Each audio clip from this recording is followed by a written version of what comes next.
It's time for MacBreak Weekly. Andy's here, Rene's here, Alex is here. Lots to talk about, but before we get into the news of the week, we've got to talk about what we're going to see next week at Apple's WWDC. Some very interesting predictions. We've got the finalists for the Apple Design Awards and some really inspiring winners of the Swift Student Challenge. All that coming up, plus lots more next on MacBreak Weekly. Podcasts you love. From people you trust. This is TWiT. This is MacBreak Weekly, episode 768, recorded Tuesday, June 1st, 2021. Candied Peanuts. This podcast is supported by AT&T Active Armor. Right now, our lives are on our phones, and with our phones full of live-streamed exercise classes, midday work calls, and nightly family video calls, there is no room for fraud calls. Thankfully, AT&T makes customer security a priority, helping block those pesky calls. It's not complicated. AT&T Active Armor, 24/7 proactive network security and fraud call blocking to help stop threats at no extra charge. Compatible device and service required. Visit att.com/activearmor for details. And by Casper. When it comes to a better night's sleep, Casper's new cooling collection has you covered. Focus on tomorrow. Let Casper handle the rest. Explore Casper products, mattresses, sheets, pillows, and more at casper.com/MacBreak and use the code MacBreak for $100 off select mattresses. And by Molecule. Save up to $150 during Molecule's limited Memorial Day event sale. Visit molecule.com and enter the code MacBreak120 at checkout to enjoy free shipping and a 30-day home trial on your order. And if you're listening after the sale has ended, don't worry. Just use the code MacBreak120 and you'll enjoy our standard offer of $120 off, as well as free shipping. It's time for MacBreak Weekly, the show we cover the latest news from Apple. And there's no news, which is why this is always a fun show. That's Andy Ihnatko from WGBH in Boston and points east. Hello, Andrew. Hello, it's great. The pressure's off. We don't have to have any facts ready. We don't have to have any understanding of complex issues, how they relate to one of the world's most influential tech companies or the society that cowers at its impressive might. We can just see where it goes. We can improv. We can riff. I think we just did, actually. also, how much did that eat up? Good 45 seconds? Yeah, that was We're on our way. Perfect. We're well on our way.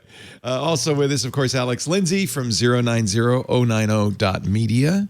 And yeah, so nice to not have to be encumbered by facts and all we need is opinion. Yeah. So it's I'm good at that. Completely opinion-driven. Got that down. Today. Rene Ritchie, who is, of course, always on the panel, is going to be a little late today. He said he has some briefing by some company. I don't know what that could be. That's fine. Yeah. So we've apparently a briefing by some company that he has a very good tight relationship is more important to him than our relationship to our listeners. So I apologize on behalf of the panel too. So the reason we are jesting today is because we are less than a week away from Apple's WWDC keynote. And so it is always a kind of a news desert for Apple the week before. Everybody's pausing with bated breath. I have a bold prediction. Yes. It's going to be video. It's not going to be live. Yeah. Call me crazy. So did you watch the Google I/O? I watched a little of it. I scanned through it. Because Sundar Pichai decided to do it pretty much the same as you would do it if you had a real audience. They had, of course, a limited socially distanced audience at the Google campus. Yeah. But he came on stage and it was live. He threw to some pre-recorded video, but not much. And it really, it fell flat, I thought. Yeah. The problem is we've moved past that. Like we just as viewers, I think we've moved past the live presentation. And I don't think that people are going to be able to go back because it's so slow. Yeah. It's just so slow. And it that's felt why, slow, didn't it? Yeah, it did. Well, it did. Soporific almost. the difference there is that this was a really developer-focused keynote. It wasn't the zip boom ba that you get during an Apple thing, where they're gonna give you a flyby of the brand new Apple Store, and they're gonna keep you on tenterhooks by leading you on about the new Mac OS and tell you about the new phone. This was a really sort of technical sort of thing, and I think that the reason why it fell flat was it was nearly 2 hours long, but also that this is sort of like the worst of both worlds. You have when you have like a big audience in front of you, you can sort of build from the energy from the live audience if you've got 1,000 people there to play in front of. But they decided to have it live, but to, again, a socially distanced crowd of, here we are in the middle of like a field in the campus, and about maybe 2 dozen people on lawn chairs spread out. Now we're going to cut live to this other place where we've got maybe 8 or 9 people around, and we're going to cut live to another place where there's no audience whatsoever. And every time you make one of those cuts, it really, whatever it is you're building up, just kind of dissipates. So, I'm sure Alex is right in that a lot of groups are now going to be thinking about, well, how much are what are we gaining by having a couple of 2,000 hyper oxygenated like Ellen show audience people in front of our CEO, and what do we gain by being able to just really pre-record everything and make this as tight as possible? Well, and also I think that, I think live events make a lot of sense. I think that, because they're very intimate and, VIP level type things. And I think that online events make a lot of sense because you can cut them. You can either cut them as close video or you can interact with the audience. The hybrid is kind of, if you think about your in-person events as like a car and the virtual events is like a boat, hybrid is like an amphibious unit. It does both things, just none of them well. So it just is kind of like, we're just going to make it horrible. So the thing is that whenever you're talking about Apple, it always comes down to like vehicular comparisons where exactly. the Mac is a truck, the iPad is a bus, and you don't want to have a toaster in either of them. I think that the issue is that the hybrid, as soon as you put a person into the audience, you've put everybody watching it kind of on the outside, and you've also slowed it down to that pace. And so I think Apple's gotten really good at Apple, and I think Frame.io, their last keynote, has just really shown us that we don't really have to watch these live. They're just, you can really make it exciting and much more interesting just to make it a show, just a 1 hour show. But I do think that they want you to watch live because I think they want to get the news, the headline, the breaking news out of it. Streaming it live still makes sense because you're syncing the whole audience. Everyone finds out about it at the same time. Everyone tweets about it at the same time. So the streaming part live makes sense. It's just that it doesn't necessarily make sense to present it. If you want to present your story, it doesn't make sense to necessarily do that live. Yeah. So it's interesting because in between Google I/O and WWDC, there was also Microsoft's Build conference, their developers conference. And they chose to do what Google did. In the past, they've used Build for other purposes, but this time it was really, in fact, Satya Nadella came on and basically read a synopsis of what's going to have the show and left. He didn't even set the stage, didn't do much at all. And they certainly didn't announce any products. So maybe this is a trend that developer conferences will be more developer focused. Apple really, though, likes to use these big stages to at least announce some products. We're going to do, so since it's a Monday and we don't have anything else on the schedule, I think what we're going to do is start with the public announcement, which is really a product announcement. It's much less for developers and much more for press and the public. But then there's the State of the Union for developers that afternoon. I think we might stream that as well. Yeah. Just because I think that's going to be the developer part. And Apple really is making that clear distinction. And then we're Office Hours is going to do our own thing in the evening. Well, what are you doing? So we're gonna we're pulling together some developers. Renee's going to join me, and we're going to pull together some developers. So we've got a couple really hardcore Mac developers that we're gonna or Apple iOS everything that are gonna. We're just going to we're going to do the kind of the Office Hours style where we bring some developers together. We have a lot of people ask questions. People can sign up at, you can either sign up for Office Hours or you can go to officehours.global, a very simple website at the moment. And you can sign up there to find out more about that specifically. But we're going to cover it. We want some time to think about it. And we also, it's just going to be all Q&A. So the viewers can ask questions, and we'll relay them and talk about them a little bit with the developers themselves about what they think.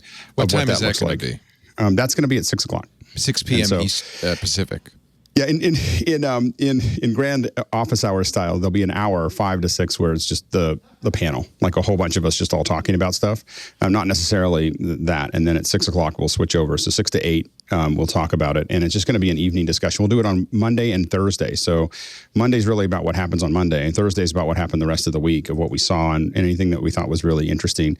But again, we're going to pull these developers together, and I feel like I want to hear from them as to what they think, but also give possibly a lot of other developers the opportunity to ask questions, and so it's a much more what we do in office hours, which is just Q&A. Yeah. So anyway, so it's going to be a slightly different thing than I've ever done before, and so we're pretty excited about it. Well, thank you for not doing it the same time as us. Yeah, no, I specifically wanted to get it out of the way, so that you're doing what you're doing, and I hope that everybody who listens to our coverage will then, because that's exactly the kind of thing I'd like to hear is now what developers think of, well, at least what they've learned so far. It's a multi-day event, right? I mean, it's not. Yeah, we're restructuring all of office hours for Monday. So if you want to watch us do it, you can watch us live today. You just watch. Oh, that didn't work. There's a whole bunch of because we're rebuilding it so that it can be super sources and all the things that we would normally do. So we're having a lot of fun. That's really the next couple of days you can watch me fail in front of lots of people, which is kind of fun. And I'm glad you set up a website, because that makes it a little bit easier for people to figure out what's going on. This is the direction that we're going. So this is not just for this event. This will be, it'll be a place where you can. It is just for this event right now, but we'll keep on adding more, and people will be able to view the shows there in the next, relatively soon. Oh. There's Rene. I don't who's the. Yeah, that's. It was a long story. We'll talk about that right now. So, okay. Sorry. Those are other people. Right. But anyway, officehours.global for more information, and you can enter your email there. That's a good idea to have just one central place people can figure out what's going on. So how should we do this? Should we talk about, let's because Renee's going to join us in a few minutes, and Maybe we'll just do a few news stories, and then when Rene joins us, we can get predictions for Monday, because I think there will be a lot of predictions, a lot of things that we want to talk about. There is some actual news. Bloomberg covering Apple's. Actually, this really comes from an Apple press release. Their annual supply chain responsibility report, which comes out annually, I would guess. They said there was a reduction of major violations of its code of conduct and no cases of child labor. But you wouldn't think. It's interesting that in this day and age, a company has to put out a report yearly that says, hey, good news, this year, no child labor in the making of our products. But that is good. The news item there is that Apple is being absolutely diligent in trying to ferret out violations of their codes of conduct. When you have so many manufacturers that hide behind, it's easy to hide behind layers of subcontractors in China to say that, oh well, gosh, they were not supposed to use those hiring practices because we have it in our contract. You're not supposed to do that. They don't ask what happens when they move up a deadline and suddenly a factory finds another 2,500 people to work on their product, but they wag their finger when they're caught. This is why Apple they really put their neck out there, and that's why they have a reputation that not many tech companies have in manufacturing. This is the 2021 Annual Progress Report, People and Environment in Our Supply Chain, and it kicks off with a quote from Tim Cook. Apple is a technology company, but we never forget that the devices we make are imagined by human minds, built by human hands, and are meant to improve human lives. And so they're paying attention to everything from, the quality of life for the workers to the use of lithium and health and safety. They talked about COVID-19. Environmental strategies, building a carbon neutral supply chain, and things like that. It is a big operation. 470 plus labor agencies mapped across 10 higher risk countries. That's a huge number to keep track of. 254,265 supplier employees. They were directly engaged about their workplace experiences. I don't know if that means a survey or whatever. 21.5 million supplier employees trained on their rights since 2008. So Apple's being very aggressive in this. You know, I always suspect corporate public relations shilling and stuff like this, and I'm sure there's a certain amount of that. But at least Apple's doing the work and talking about it, which I think is important. 41 billion gallons of fresh water saved since 2013, 900,000 plus annualized metric tons of carbon equivalent avoided in the fiscal year 2020. Yeah. You know, and the other thing that we should point out is that although Apple's not alone in making these claims about, we were talking about Google's keynote at Google I/O, and one of their big sweeping things was, hey, we're making a pledge by 2013 to be 24/7, 100% carbon neutral sources of electricity. And the thing is, when Apple makes that claim, they're not an AI-based company. They do AI, but Google has to basically explain how it's not necessarily altruistic. It's the fact that they are burning up so much energy with all of their artificial intelligence stuff that, number one, they need to create their own sources of energy to make sure that they can reliably tap into what they need to tap into. And as for the rest, it's kind of like a chemical plant saying that, and we're pledging not to actually dump things directly into the water from now on. I mean, they're pledging not to screw things up as badly as they could, which is, again, fair play to them, but it's not this. It's amazing that they make this big statement about how if only Gaia is crying, ladies and gentlemen, and if only all companies could be like us. Like, no, again, you just realize that there's so many. If there are 7 major environmental impacts you're making by investing so heavily in AI, you've mitigated 3 of them, 4 of them, but you've still got 3 really, really big problems that are almost unaddressable. And oh well. It's interesting because when I look at the values that Apple's promoting, they're really American values. And I think a lot of people pointed out you can't project American values on a workforce in India or China because they have different values. But on the other hand, if you're going to promote a liberal Western agenda, this is a good one to promote. You know, limited working hours, prevention of involuntary labor. Yeah, that's good. Underage labor, prevent that. That's good. That's a really big deal in China too. So they have to. And at the same time, Apple doesn't. You know, they kind of don't mention the fact that they make a product that is essentially unrepairable that ends up in landfill. I mean, there are certainly issues. Yeah. I mean, I'm glad I guess what I'm saying is I'm glad Apple's doing this. It's really important that they do, and I think that the values that they're promoting and the things they're trying to get done are very, very important. But at the same time, they're not perfect. Yeah. Well, no one ever will be. Yeah. I mean, it's I'll tell you why. I feel guilty because we're, in effect, we promote the notion that you got to get a new iPhone every year. We really promote that kind of feeling, and I don't know if that's the right way to treat the planet.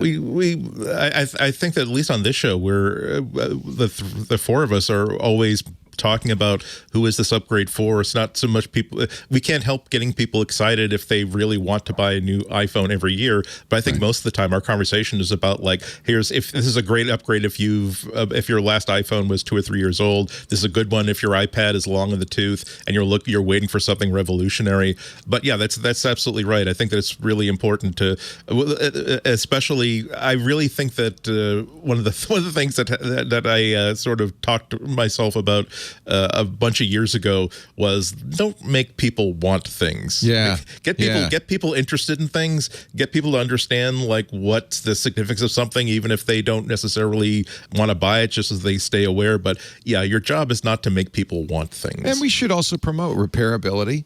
Apple has not been good on that. In fact, they've been fighting against that in some respects, the right to repair. Promote recycling, and Apple does, I think, do a fairly good job, at least makes the right noises about promoting recycling with Liam, their robot, and things like that. And just encourage people not to buy more stuff than they need. I mean, I think that the hard part is that you start pulling at that thread. The whole sweater of almost everything we buy comes apart pretty quickly. That's really true. So we just have to kind of always. It's the world we live in. I think I tweeted out a couple days ago. I started buying honey from a guy on the side of the road Bodega Bay, and he's just got this truck, and you buy this honey, and I suddenly realized I've been putting cardboard on my in what was called honey. It was actually liquefied cardboard. Good honey is so compared good.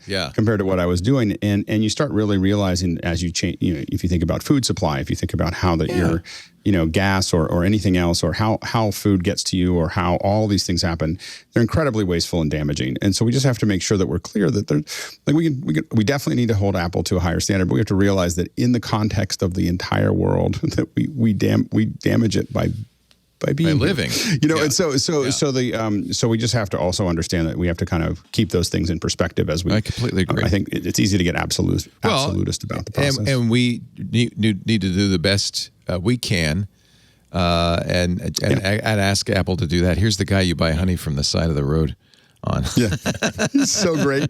And what comes with the honey? Like he makes these little labels that it takes too long. So I just said, just write the stuff on the top, because this will take a half an hour otherwise. Because he that's prints all I them. need to know. And then he uses one of the little glue sticks and he puts it on the outside of it. And but it comes with a story about where the honey came from and the guy that he talked about it and how he worked on it. He's amazing. So good honey. So anyway, is great. but it's and there's those are three very, very different honeys from different parts of the country. About the West Coast, and then I got to hear about the great honey crisis right now that they're running out of honey. That's right. Okay. Rene Ritchie's going to join us. He's done with his phone call. We're going to take a break. When we come back, more news, such as it is for the week, and we're going to start speculating about what's coming less than a week from today. But now remember, don't start.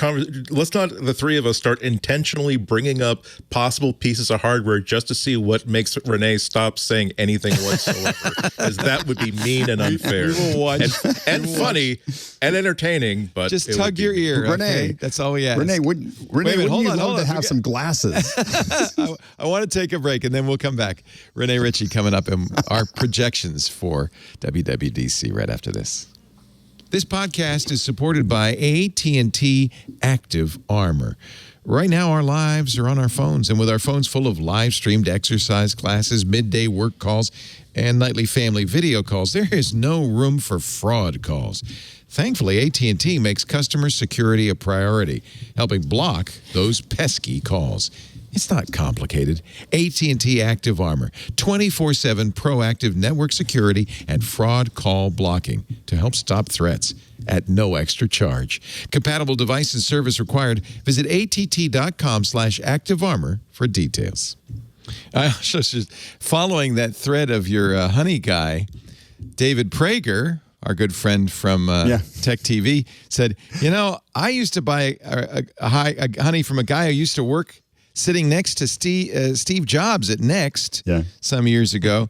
And he says, come to think of it, based on pairing this all up, I think they may know each other.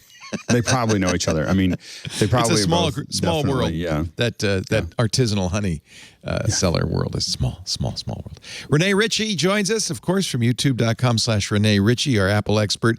And I have to say, Rene's going to be on TWiT on the Sunday after WWDC. So we'll find out what he found out today. Were you on a briefing with the fruit company? I just want to point out that the one time all of you are here on time is the one time I'm late. We knew you were going to be late. I was sure. We knew. I was sure Adney would be talking about the opera, or that Alex would be talking about the volume or something. Let's talk about nobody would Rene. know. I'd slide right in. We've been kind of stalling. Rene, we've been that was very. We were just talking about honey. That was a very, very funny comment. Now answer the damn question. Yeah. Andy's been watching Lie to Me again. He's going to tilt his head and say, "Did you kill her? All right, I'm not going to press you. That's okay. It's okay. So, WWDC, 10 a.m. This coming Monday, 6 days away. We will see. Rene, do you know anything? I mean, I think there's like super safe bets like iOS 15, iPadOS 15, tvOS 15, Apple Watch OS, WatchOS 8, the audio OSs. I think all that software stuff is the safest bet in technology at this point. Yeah. Yeah, we know that because that's what they do at WWDC. We don't care. Craig's got to be Superman. he's got to do a Superman stint once a year. We don't care. We care about hardware. And, Again, I have mixed feelings about this. I mentioned it when it happened. A big Apple supplier, Quanta, was hit by ransomware. The ransomware guys, as they often do, instead of merely encrypting data, also stole data from Quanta and started to release it online. It suddenly stopped, which makes me think either Apple or Quanta said, "Yeah, maybe we'll give you some money instead of seeing this blackmail." They either sent the money or they sent the former operators. Something happened. But the two things that were released were schematics for a 16-inch and a 14-inch MacBook Pro, which it would make sense. Quanta is known to make laptops for a lot of companies, including Apple. It seems reasonable. It seems like a reasonable thing to do. Yeah. Yeah. New design featuring a MagSafe connector, I think. Yes, you'll be happy about that, Alex Lindsay. So excited. Actually, that's very credible because we've seen now the MagSafe on the iMac, on the new iMacs. So I would bet that design feature will be go forward throughout the line. A card. I found this a little harder to believe. A SD card reader. They're going to do it, Leo. They're going to do it, and it's going to be nerd fan service. It's going to be because so many people on Twitter complained about the lack of HDMI and SD cards, and they feel like they've got to make it up to us. And now the minute it happens, there are going to be a bunch of nerds complaining about the lack of 4 ports anymore. Like, why do I have to have a static HDMI port or an SD? Or why are you choosing my ports for me? It's going to be a bloodbath. No, Andy and I would like to know when we're getting our Ethernet back. We want our Ethernet connection back. It's in the power brick. In the power brick. Yeah. There you go. along with the headphone jack, it's an extra $80. That's still there. Yeah. No, I've seen the schematics that everyone else has seen, or at least the CNC for the turnarounds for that device, and it really does look like sometimes the best way to go forward is to go back. In 2016, I thought that the MacBook Pro was a real gamble. They were with the first iMac. Apple took a hell of a gamble that this is the future of computing. People are going to be complaining right now, but this is exactly where everybody's going to be. They're going to be right in step with us a year and a half from now. I feel as though they took the exact same sort of gamble in 2016 and they lost.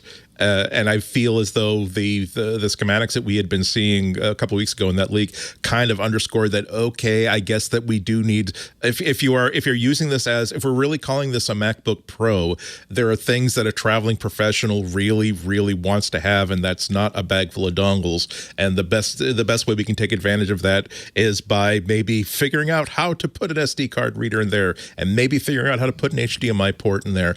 They wouldn't be out of step with the rest of the notebook industry, the high-end notebook industry, by not having an Ethernet port in there. But other things, there are very few reasons that Apple can come up with. I'm still pretty frosty about no headphone jack on my iPad Pro. God, that makes me mad. Actually, I broke down and bought a pair of AirPod Pro Max headphones just because I got the new. Yeah.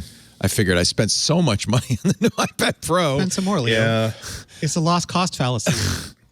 Sunk cost fallacy, sorry. Yeah, it's a fallacy, but I did it. So, because can I ask you this, also because I thought after we talked about it so extensively, I should probably try spatial audio as well. Here's my question, though, about the ports, because, I've never had a dongle-free life. I went from FireWire 400 to 800 to VGA to mini display to dual link display to Thunderbolt 2 to DisplayPort, mini DisplayPort, Thunderbolt 3. I just had, my entire life has been dongles, and I know I'm going to have to use dongles with this computer because I'm not using SD cards anymore. I'm using CF Express cards, and I feel like this caters to the fat middle of the segment, where you have like a lot of prosumers who still use.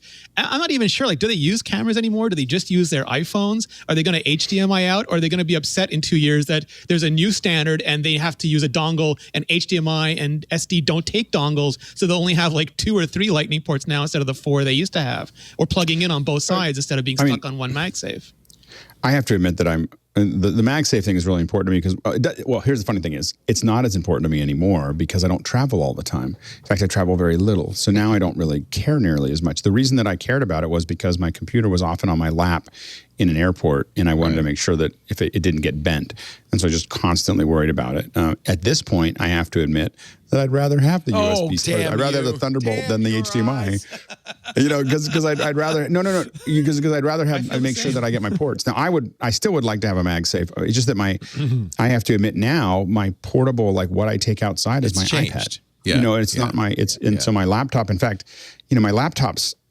I have an iMac here in front of me, and I have my iPad, and my laptops just kind of get moved around every once in a while, and I don't use them nearly as much, as I used to. And so because my iPad is really filling in most of what I was doing on my laptop. And so, and again, it's because I don't travel as much anymore. So there'll be other people that need that, but it's a different lifestyle. But I think that I am thinking if I lose one of the USB-C ports to HDMI, I will go, I wish I had that USB, or not USB-C, but Thunderbolt. The Thunderbolt are valuable to me now, and what I do is I split them out. When I go to HDMI, I have an HDMI and I have a USB and I have a USB-C, like a USB-A, USB-C in any adapter that I use in there. So I'm splitting it out to a bunch of things every time I connect it to the computer, except for power. Yeah, but the conventional user is likely, especially if they're spending $1,000, $1,500 on a laptop. That's also going to be like their main axe for everything. And these are the people that every conference room has an HDMI connector in it right now. When I moderate panels and do interviews like at Comic-Cons, the one thing I can count on that podium is an HDMI connector. So HDMI is a really, really safe bet. What I find, and there are other things like you can bring to be fair, you can bring an adapter with you. It's not in most conference rooms that I go into now, you could bring whatever you want, But at what point I have an adapter? I mean, I carry. I'm saying that at what point does the manufacturer should say that, hey, look, I got your back here. That's an inconvenience. This is something you're very, very likely to want to use. So we decided to actually put that in there. We don't have 80% rule.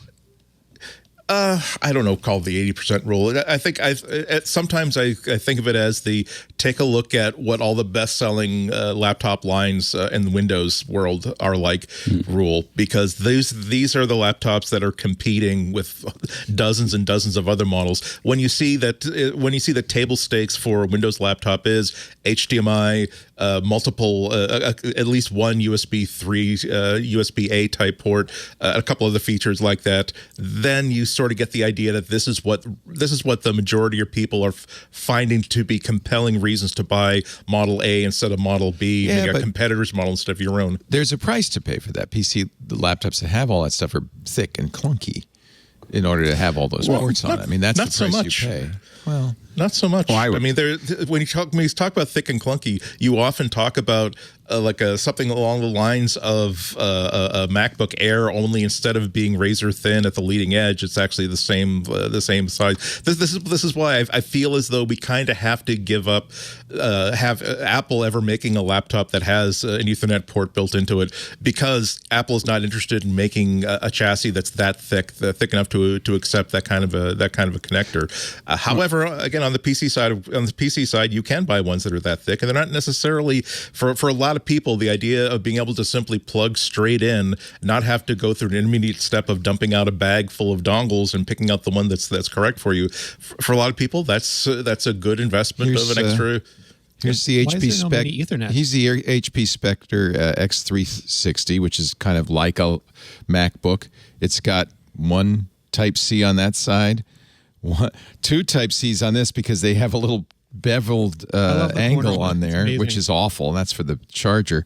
But this is a very pretty thin and light laptop. This is very typical. And it's, similar to a MacBook Air. And so the LG Gram, right? The LG Gram, I think, is. Does the Gram have an HDMI port? I think it barely has a screen at this point. I think what I'm interested in is the future of the laptop at all. I think that the issue is that, again, when I just look at my own behavior, I take my iPad out now, and if iPads could run an M1 iPad, not run Mac OS, but could open Mac programs, I'd probably never take my laptop out of the house again. Literally, we're that close to, if I just could open up the handful of Mac apps that I need, and I could get video into the USB-C or whatever. Actually, the Gram does have an HDMI port on it. As thin and light as that is, so Your point is well made. There's the HDMI port. It's got actually a pretty good complement It's of amazing. ports, Like, including they're not mini HDMI or mini Ethernet. Like I have mini HDMI on some of my cameras. Ethernet now, and seems that's to have even worse. disappeared. I think that's because it's so big. You can't make that Well, smaller. that's why I'm wondering, why did they never make mini Ethernet? Is it because everyone in enterprise would murder them if they tried? Lenovo makes a mini Ethernet. You have to buy a dedicated Lenovo mini Ethernet adapter. Well, that's different. So on a lot of Lenovo laptops, you can get I have a Lenovo X1 that has an Ethernet port built in, I think. But also, if you want that goes in through the USB bus. However, if you want one that goes in directly into directly Look into at your the X1, superhighway. Andy. I don't think it does. I think it has that mini Ethernet on it.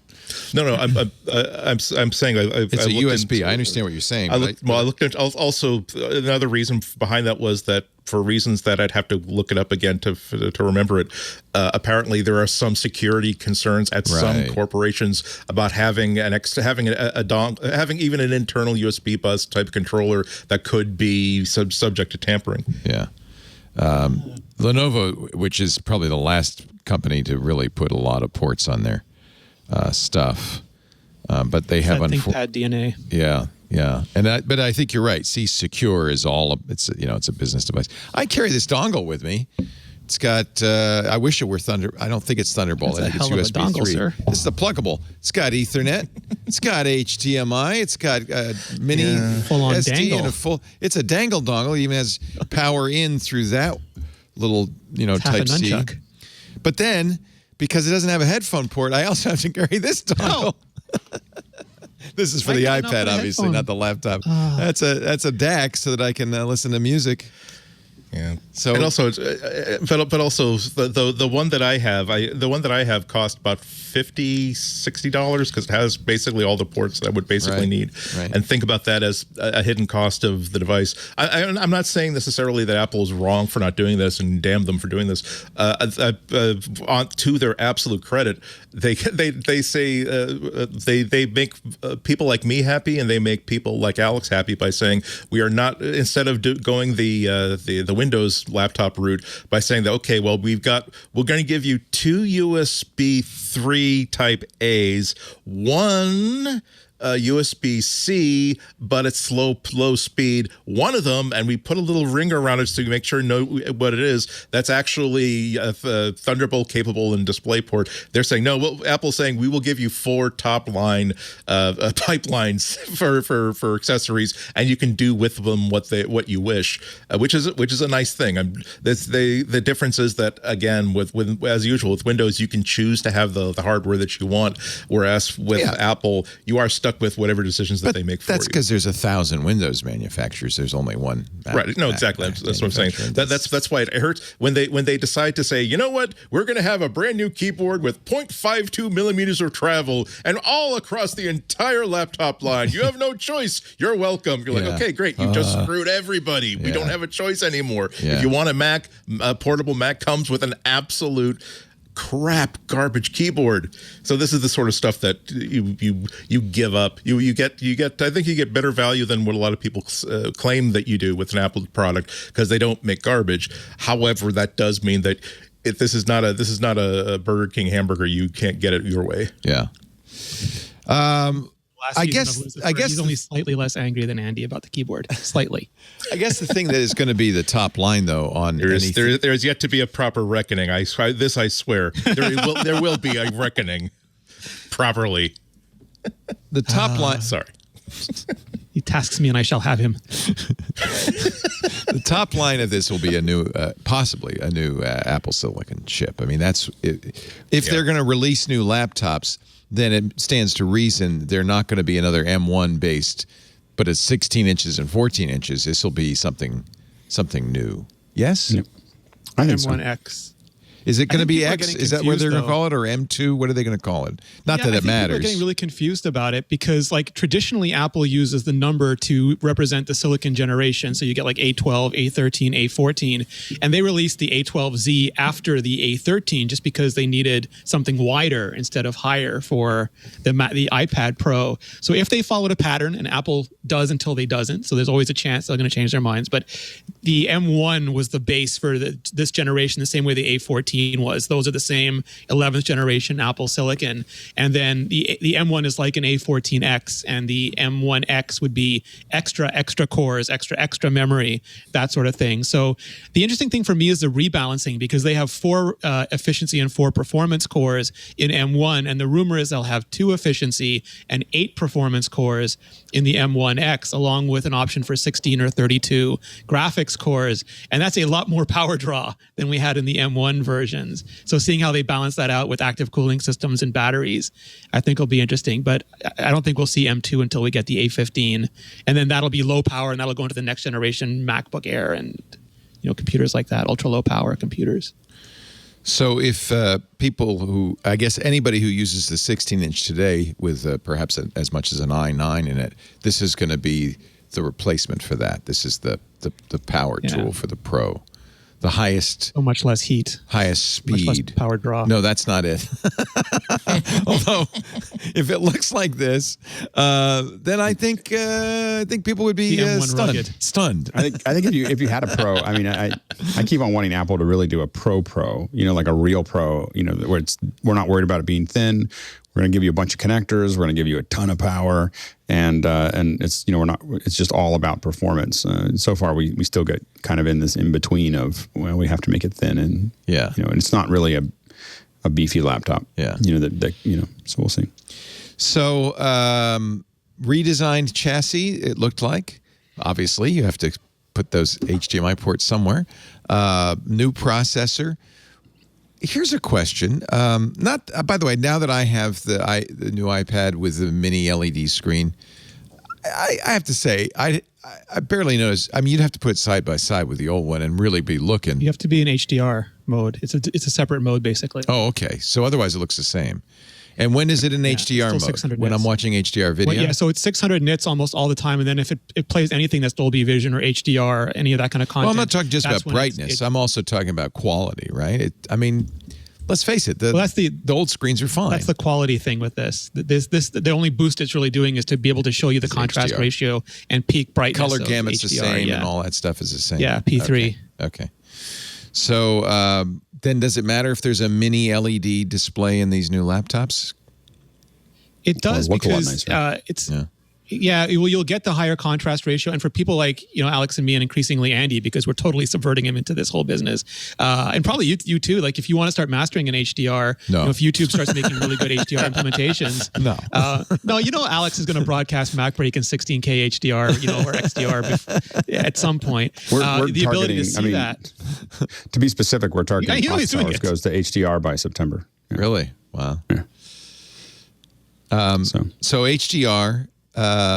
But can they and will they be able to supply the mini LED screens for this, especially 16 inches? There've been big yield issues, right? Yeah. And some are saying it's pushed off. And also, are they going to change the refresh rate? Because right now you have to manually toggle between 48 and 60 hertz for 24 frames per second or 30 frames per second video editing, which is nice. But it sure would be nicer if it did what the iPad Pro does, and that's have adaptive refresh rate that automatically goes from 120 to 24 hertz, as needed. Right. I'd be really surprised. By the end of the year, I'd be really surprised if Apple's selling anything under 120 that isn't capable of 120 frames per second. Will it do this true motion thing where it scales up and down? Or will it just stay at 120? It might with existing content, but I think that more it's setting the stage to deliver content at 120 frames a second. Yeah. So it's going to, I mean, that what we think of as, it looks like soap opera or whatever, it's because it's building frames in between. And of course that's going to look soft and weird and it's motion blurry. But when you look at 120 frame playing back, it's on a display that can do it. It's pretty nifty. Yeah. Yeah. So better display, nice new chassis with extra ports, an M1X or the like, How much RAM? Will we be able to go up to 32, 64? 32 or 64, yeah. I'm curious if Apple's going to keep the differentiation they have now where the 14-inch goes to 32 and we'll have 16 cores, 32 gigabytes of RAM top level, and 4 terabytes. And then the 16-inch will have 32 cores, 64 gigabytes of RAM, and 8 terabytes. Or if they'll let us choose. For $12,000, yeah. That's what the Intel model comes. Like the Intel models are staggered. The bigger one has the higher spec potential, and that feels artificial. Like, and Intel was famous. I think with Intel, you do it because of cooling issues. You want a bigger chassis so you have more chance to cool that thing off. Yes. That's but less also of a Intel problem. would stick the screwdriver in and monkey with the chip so they could break a few things and charge you more for the ones that weren't broken. So I guess this is all purely speculative, unless Apple's told anybody anything. I guess Jaws not. knows. Jaws knows everything. So I'm just, what I'm really lining up is what we should be looking for on Monday. What the bingo card looks like, what the checkbox. How much expectational debt we can build up. Yeah. How disappointed we can make people after they don't put in 32, 64. They're going to mint Bitcoin with no power draw. It's going to be amazing. Yeah. No, I'd love to. The thing that I'm sort of hanging my expectations on are really expectations for iPadOS. That this is every single time Apple comes out with a device that seems curiously and suspiciously overpowered for the tasks that people demand of it, I start looking ahead to, okay, what is Apple doing next year that is going to require this kind of horsepower?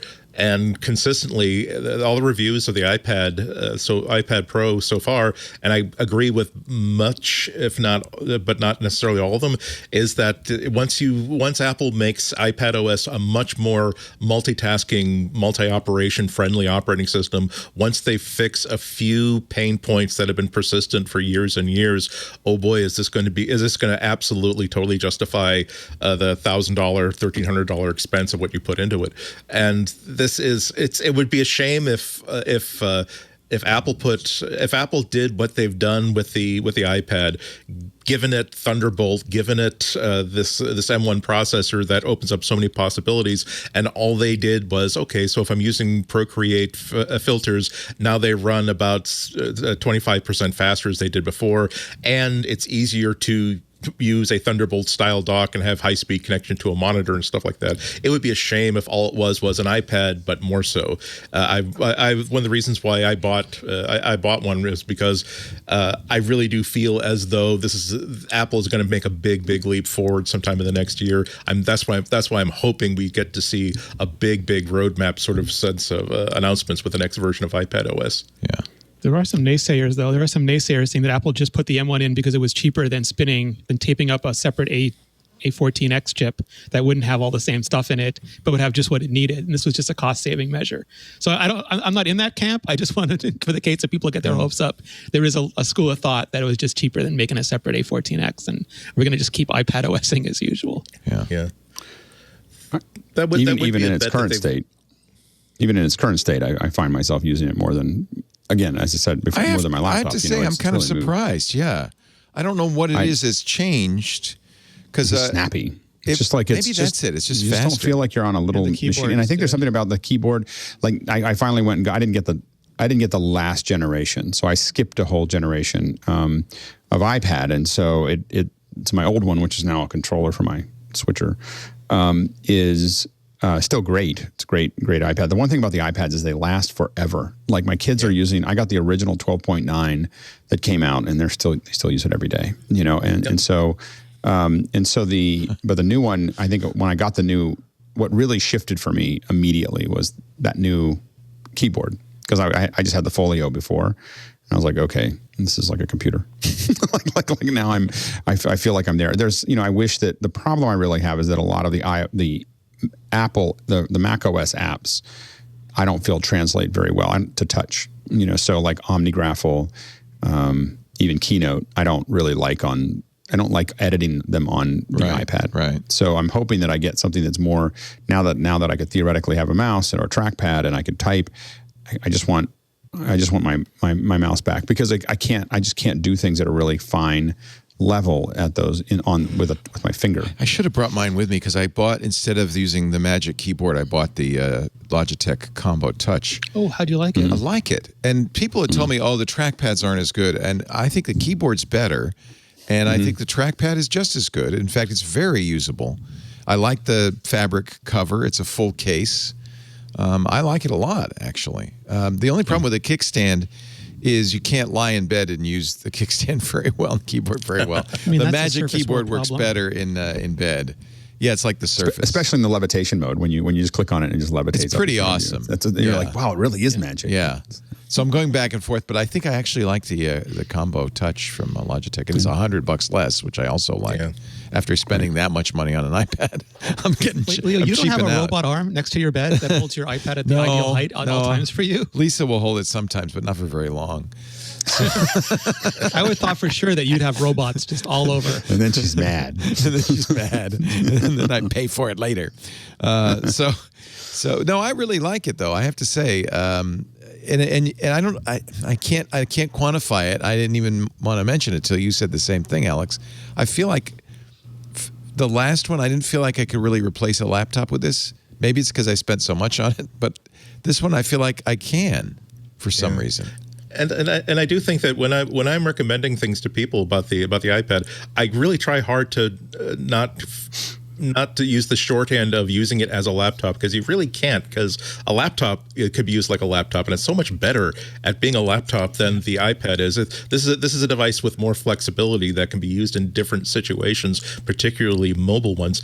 And to Alex's point earlier, I think the only thing that's kind of like lowercase f frustrating me with it is that for instance, the web browser, you get a dumbed down mobile web browser. Even the Safari is really nice. Chrome is really nice. The Brave, DuckDuckGo, they're all really, really nice. But boy, this has the horsepower to run a full desktop scale browser, so that my experience in Safari on my desktop Mac, my experience in Chrome on my desktop Mac can and should be a one-to-one experience, feature for feature, user interface element for user interface element on this really, really wonderful iPad with its big screen. And the only frustration points I'm having are areas where, wow, if this were Chrome or if this were Safari on my desktop, this would be like a one-click operation or a one-tap operation. As it is, I'm going to have to do like a share to another app, then do another tap in order to make sure that this gets filed where I want it to be filed. And then I'm probably going to have to go back on my desktop and manage this later. And given how core to the daily experience a web browser is, I think it's about time that Apple allowed a real desktop power browser to arrive on large screen iPads. Yeah. Anything? All right. So there's the laptops, 14 and 16. I think, given the leak, admittedly creepy by the ransomware gang, are evil. I think that's ransomware and the Epic suit. That's where all the news. That's where all the really news big news of lives. 2021 is coming from. Mark Gurman said this. It was coming very soon this summer, and then John Prosser said that he expects hardware at WWDC. So there are a lot of signs pointing to. Yeah. You know, I mean, it seems like do we think an iMac Pro, given that it was disconnected? Well, now that's the question. I think before the iMac Pro, I'm thinking an upgraded Mac Mini. So they released last year new laptops and a new Mac Mini, but they were both kind of consumer level. And I'm starting to see some noise about new Pro level Mac Mini and new Pro level laptops. And that would kind of make sense. And then what do you think? Well, it feels like they all kind of go together, like an iMac Pro, new MacBook Pro, and Mini Pro. They just released these 24-inch iMacs, though. I don't know. Yeah, but they're not. Yeah, I mean, they're clearly not Pro. They're pushed. Yeah, the rumors, and I think John Prosser put out pictures. He said he'd seen it, and he put out renders of what it looks like, and it looks good. Except people are complaining the ports are too close together, but that could just be hopefully that's just a rendering glitch. Mm-hmm. But it was a glass or some kind of plastic top on a much thinner chassis, and he said that might be so they can have alternate colors, but that sounds weird on a Pro machine. And then that the M1 iMac was pushed back a bit because it took them longer than anticipated to get the M1 Mini, iMacs done. So that's coming maybe this fall. So Prosser thinks a Mini is coming, right? It's hard to follow the reviews. Hard to the tell. Rumors. It's hard to tell whether that's WWDC or after. What does coming mean? Yeah. Is it now? Doesn't all this imply a successor to the M1 processor, or are they talking about taking the M1 profile and right? I feel as though the M1X. Because you're going to have more data buses. You're going to have more channels. You're going to have more RAM addressability once you get to the next level. I think that Apple has very, very nicely filled out that first generation of ordinary, typical users. I think that you have the MacBook Air and you have the iMac, and then the rest of the stuff that's out right now are for people who couldn't wait or didn't want to wait for like the really, really good, the next generation CPUs to hit the new MacBook Pro and the new Mac Mini and the new Pro iMac. Yeah, just do you believe the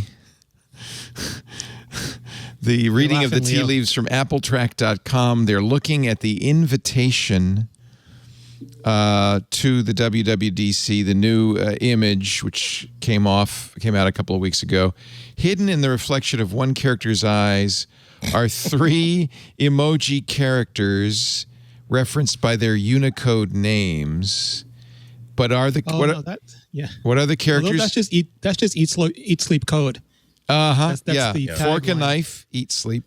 Fork and knife, sleeping Z's, and the MacBook emoji. So that's eat sleep code. Okay. Yeah, that's like a WWDC tagline. Yeah, that's a very clever Easter egg. Come to think of it, so you don't think that means there'd be less confusion if they used the person coding, because there's 2 emoji. There's one of just the MacBook and one of the person. Yeah. Okay. Maybe they chose that on purpose.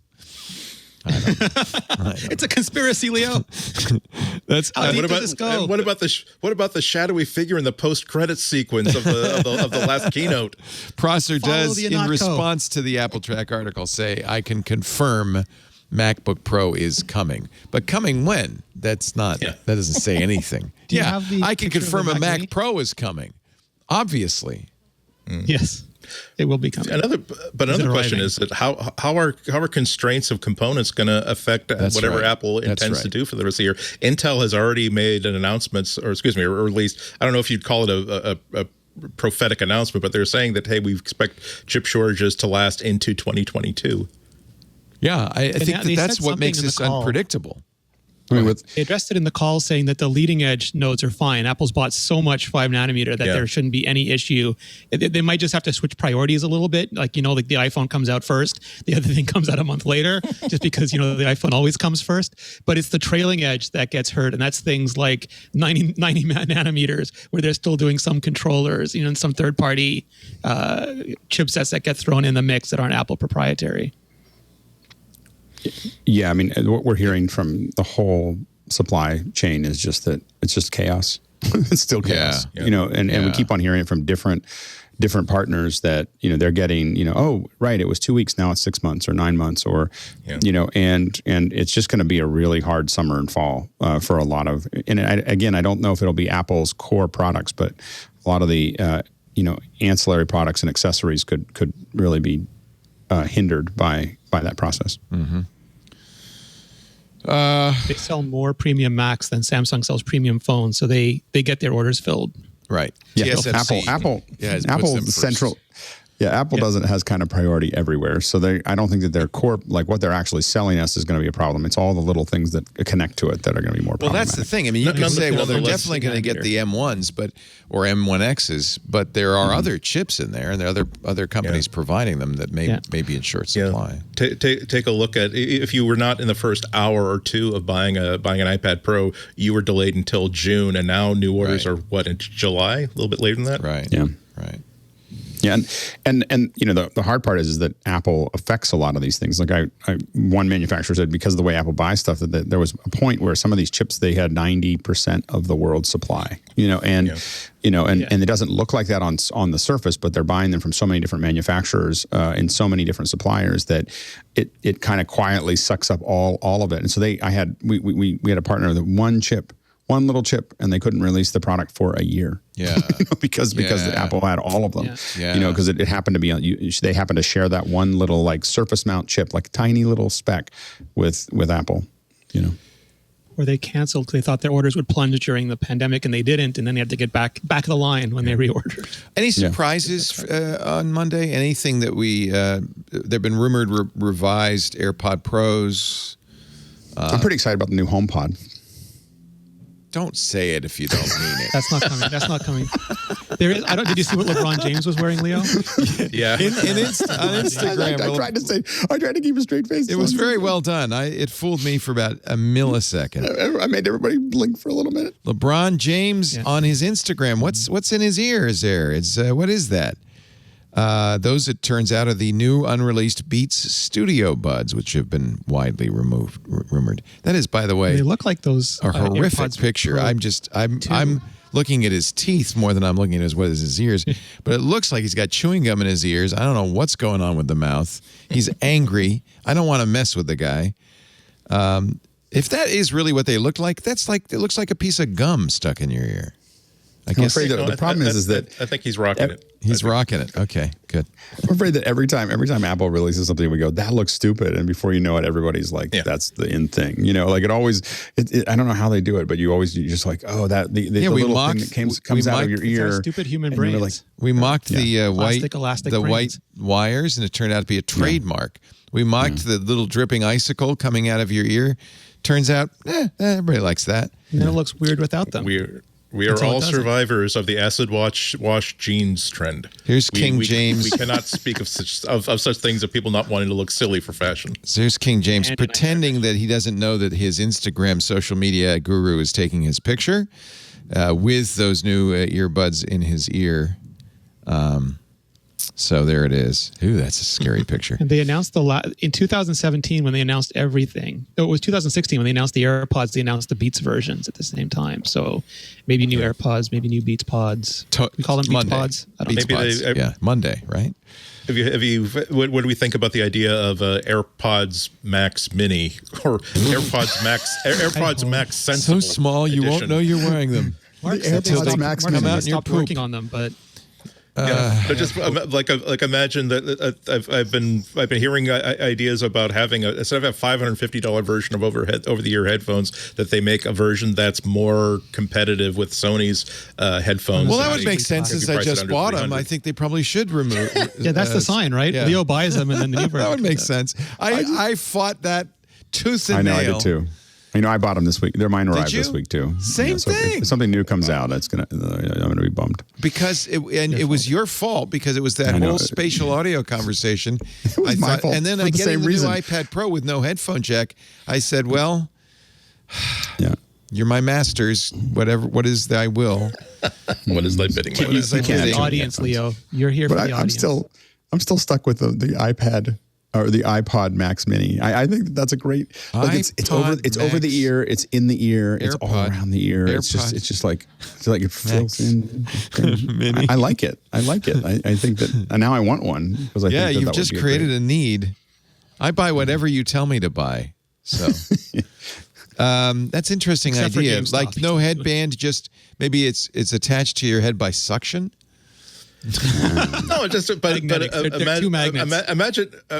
AirPods Pro, really strong AirPods magnets. Max, but not Apple silly. Imagine that you basically say, by the way, we can't make them so that you can only carry them like a little purse. Oh, and by the way, we can't make them out of such metal that's tiring to. Yeah, exactly.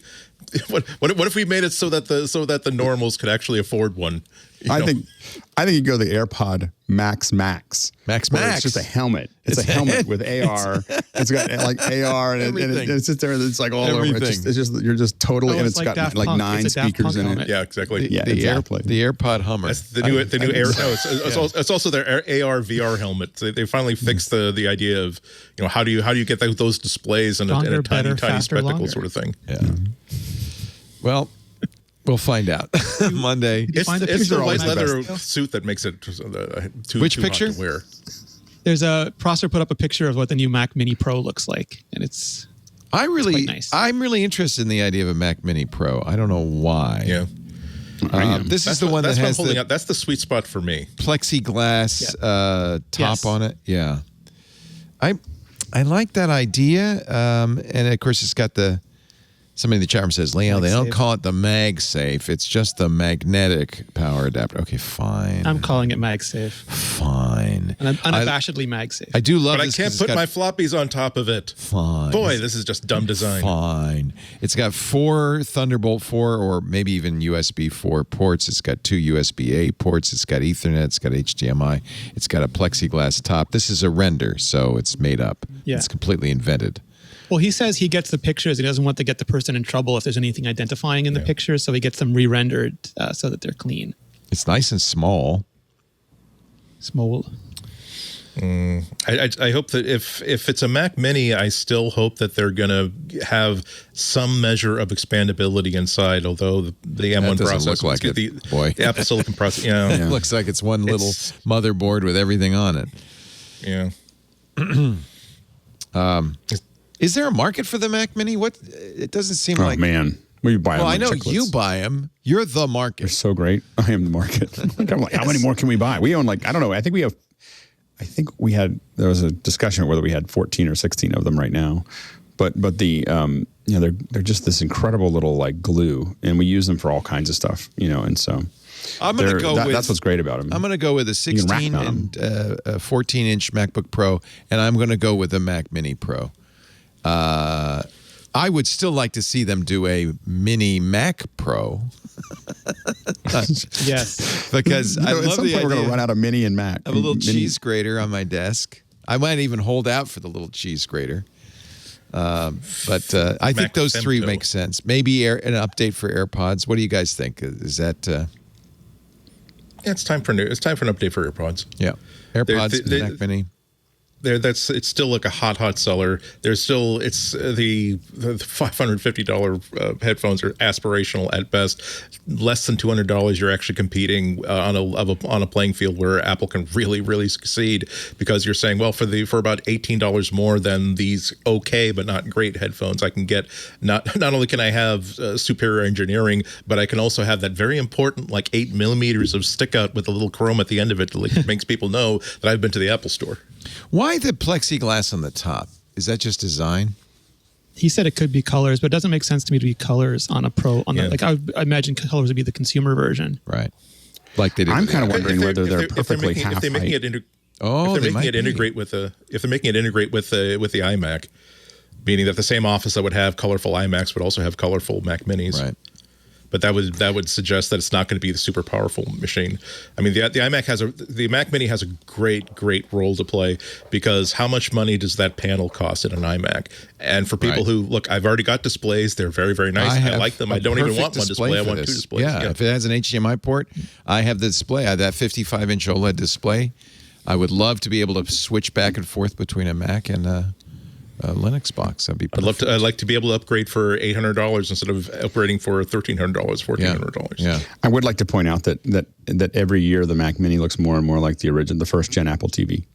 It does. It's flatter and flatter and flatter. It's Yeah. almost the same height now. It's like what are we gonna do? Don't we have a design somewhere in the back? Oh yeah, we use this. Let's change the connectors on the back and we'll be done.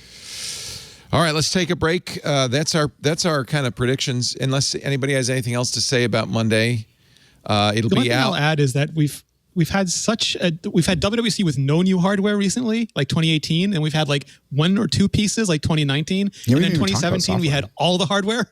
So There's no it's trend. impossible to really predict. There's no trend for this. And of course, this year is going to be a completely break from tradition, because we have to re-release everything with Apple Silicon. Apple has to also consider internally how many Intel versions of this do we have, because of course the minute they come out with a Mac Mini, Power Mac Mini with Apple Silicon, nobody's going to buy the Intel version. So those Intels, they got to clear those out. There'll be a few cranky studio people who are not going to Rev A boards. Oh no, I know they'll buy people. all that are left. If your tool doesn't work on M1, you're going to They'll keep them in the freezer. Yeah, It's more Pro like Tools. Pro Tools. Pro Tools has is still Intel, running right? on Mojave. Yeah. So there's a lot of Pro Tools users who would not consider an upgrade, but that's why the Mac Pro is the last to get upgraded, right? Yeah, probably. The only other thing is that remember that Apple's coming out of the Epic trial. They're also coming into even more of a sticky mess regarding how they run the App Store with other agencies and other and actual governments as opposed to civil lawsuits. If Apple had been planning to make some changes to because hey, let's just do the first big house cleaning we've done for a long time on App Store policies and rules, and or let's take a look at where we're vulnerable to future problems with regulators, and let's head those off. And because it is a developer conference, they could be talking about big changes to the App Store. I completely agree with you. This is when you're going to announce that. Nothing along the lines of allowing like extra side loading apps or alternative app stores. Nothing like that. But just little modifications that say, again, this made sense like 5 years ago. It's okay. It doesn't make sense for us right now, so we're making this change. We're going to make this easier. We're going to. I predict the biggest change to the App Store since we launched it. I don't know what it'll be. Since App Store. Yeah. But that's what I predict. Yeah. But it's got to be something that like the $1 million cap, which will make indie developers super happy, but really, really stick it to Epic and Spotify. Exactly. Yeah, it's going to be great to see who gets featured. This is going to be like who gets it's like at these big like estates in like the 1910s, the robber barons. Who gets to sit like next to Carnegie? Who gets to sit like two seats down? Who has Apple announces the return of Fortnite to the App Store on their bingo card? Anybody? Anybody? No. Well, and I think one of the things that I think some people are looking at is I mean, obviously highlighting Unreal is out. So will Apple go down the Unity route, or will they go down the AR? That will be interesting to watch. Yes. So that will be in the state of the developer State of the Union Monday afternoon. I don't know. I mean, this is where we usually see the most AR is, because that's what you're kind of showing the developers of where this is going. And so the question really is are they going to, have another external partner being Unity, or are they going to show more of their own tools where, we had AR, Creator and so on and so forth. And so it'll be interesting to see which direction that they go to show that.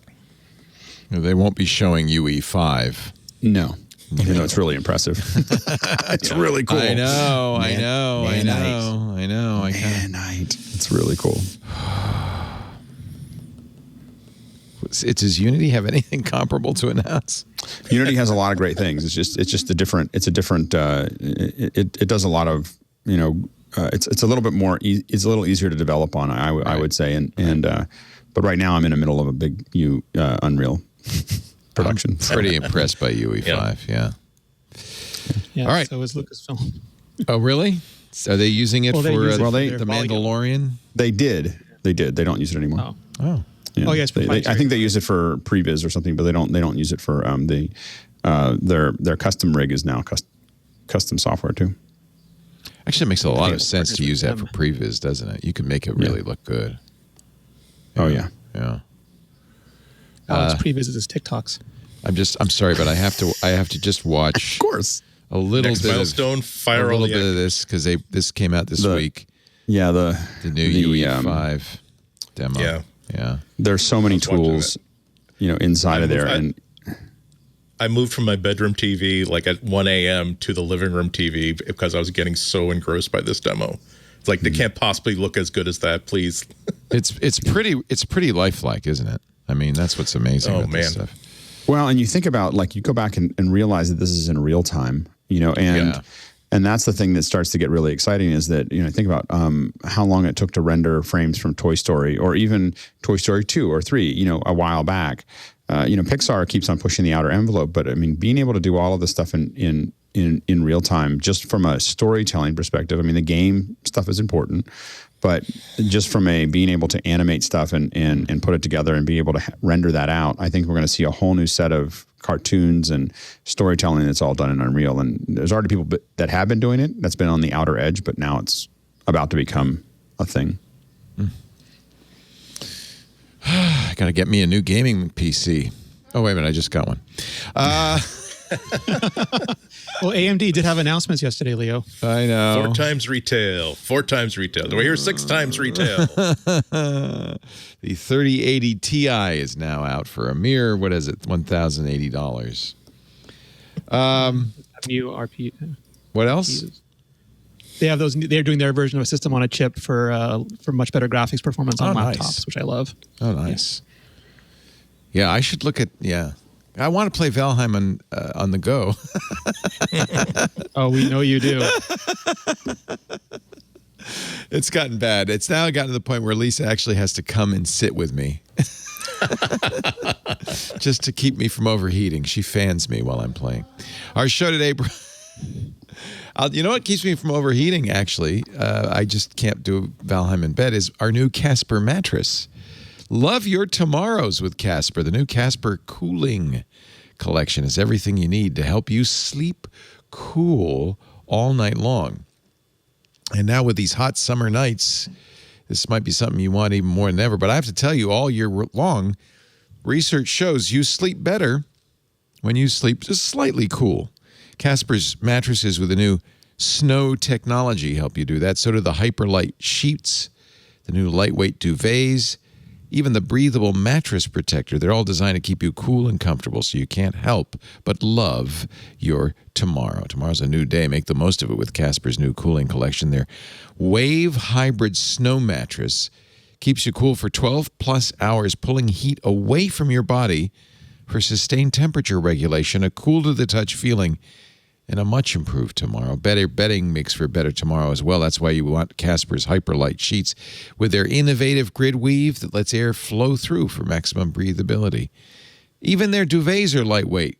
You still get the plush comfort, but you also get optimal temperature control. And don't forget, you need a breathable mattress protector to improve the coolness of the bed even further, because air can flow between your body and your mattress with Casper's breathable mattress protector. All of them designed to work together to prevent overheating all night long, because cooler sleep means better sleep, and better sleep means better tomorrows. Even Sammy the cat agrees. As always, Casper offers free shipping, free returns. When it comes to a better night's sleep, you can't beat Casper's new cooling collection. They've got you covered. Focus on tomorrow, like Casper. Handle the rest. Explore Casper products, mattresses, sheets, pillows, and more at Casper.com/MacBreak. Use the code MacBreak for $100 off select mattresses. You better believe I used that code when I set my daughter up. I got her everything, too, by the way. I got her the frame, the foundation, the mattress, the sheets, the pillows, the works. Don't forget the offer code MacBreak for $100 off select mattresses. Exclusions apply. See Casper.com for more deets. So actually, everybody I know has a Casper mattress. I sleep on a Casper. Lisa and I sleep on a Casper. My kids sleep on Caspers. Our Debbie's our sister-in-law sleeps on. I think everybody I know. We've Casper-fied America. I'm very keen to hear about their new computational bedding system, where it's not so much the bedding that's there, but it's the sensation that it can feedback based on your sleep inside the room. Wait a minute. What if I could connect Valheim to the bedding? Robot arm, Leo. Robot arm. Did there used to be like an audio piece of like home theater audio gear called the butt kicker? Yes. Yes. These things you put underneath like the posts in your sofa, so it actually just like shake the sofa. Yeah. I know the butt kicker because didn't we used to, at our booth at CES in the South Hall was always across from the butt kicker booth, and we'd always know when they were doing the demos of the butt kicking, because the whole place would start to shake. Yeah. Speaking of the new iPad, and I didn't know anything about this, but thanks to the folks at Halide, they have discovered a hidden power in the new iPad Pro cameras. There's So smart. Yeah, there are. It's good. It's really good. And I was a little disappointed when last week I was informed that the camera is not as good as the iPhone 12 Pro Max camera. Sorry. But this new selfie thing is interesting. So what is new? What is it that they discovered in the selfie camera? So it's Sebastian DeWitt, who's really smart, and Ben Sandowski, who's both geniuses. And Andy can probably explain it way better than me. But the focal, for some reason, and I'm not sure why, the focal distance is so much shorter than on the iPhone. Huh. So you can get much closer. So you can really, and when you do, it's ultra wide, right? So I think it's just the wide angle. I think the ultra wide. More, yeah. They say the iPad basically comes with a microscope because you can get so close. Yeah. You can focus closer on the front. That's the front-facing camera, not the selfie camera. Look at this. That's really amazing. Yeah, they're saying the front-facing ultra-wide has more megapixels than the normal one. So it's basically an ultra-wide camera, possibly so they're using because for that feature where AI can basically follow you and track you because they need more amplitude and more stuff. So basically, they're saying that in the next versions of Halide that they're going to they found a way to actually tap into that so that you can go to that ultra-wide by selection, not just simply as a side effect of being able to use a Zoom call where the eyes follow you around the room. Well, the other problem, of course, is because of the LiDAR, the focusing is very fast. But when you're doing a macro shot, you may not want it to be focusing on whatever it thinks it's focusing on. So Halide also has a manual focus feature, and that's another reason. They're pan and scanning, right? Like that's the whole trick, is that they're using the very wide frame, and then they're cropping in and they're zooming in and out of that crop and panning and scanning around to make it. They're basically punching out the wide angle from the ultra wide angle and using the ultra wide angle as computational zoom distance to keep you in frame. Yeah. Okay. Saying the camera is ultra wide and only ultra wide, and just simply lies to you when it's not you're asking it to do something that doesn't require extra pixels. I have been playing with FaceTime and Zoom. I really love it that I can move around on the front-facing camera, and the selfie camera, it follows me around. It doesn't work. And Lisa unfortunately. can come into the shot. And it's really cool. Yeah. I've seen this before. I mean, there are other cameras that do this. The Portal did it. But they're owned by Facebook. But it's owned by Facebook. But it's actually fairly useful. And Apple is not quite as quick to move the camera, so it's a little less jarring. I don't know. I just think it's well implemented. So that's another nice feature. But they did also say that to your point earlier, my attention was attracted by there's an ultra wide mode that you're not supposed to be able to use, but we're figuring out how to use it. But yeah, they also said that basically has a macro mode, super close focusing because of the lens arrangement from it. So.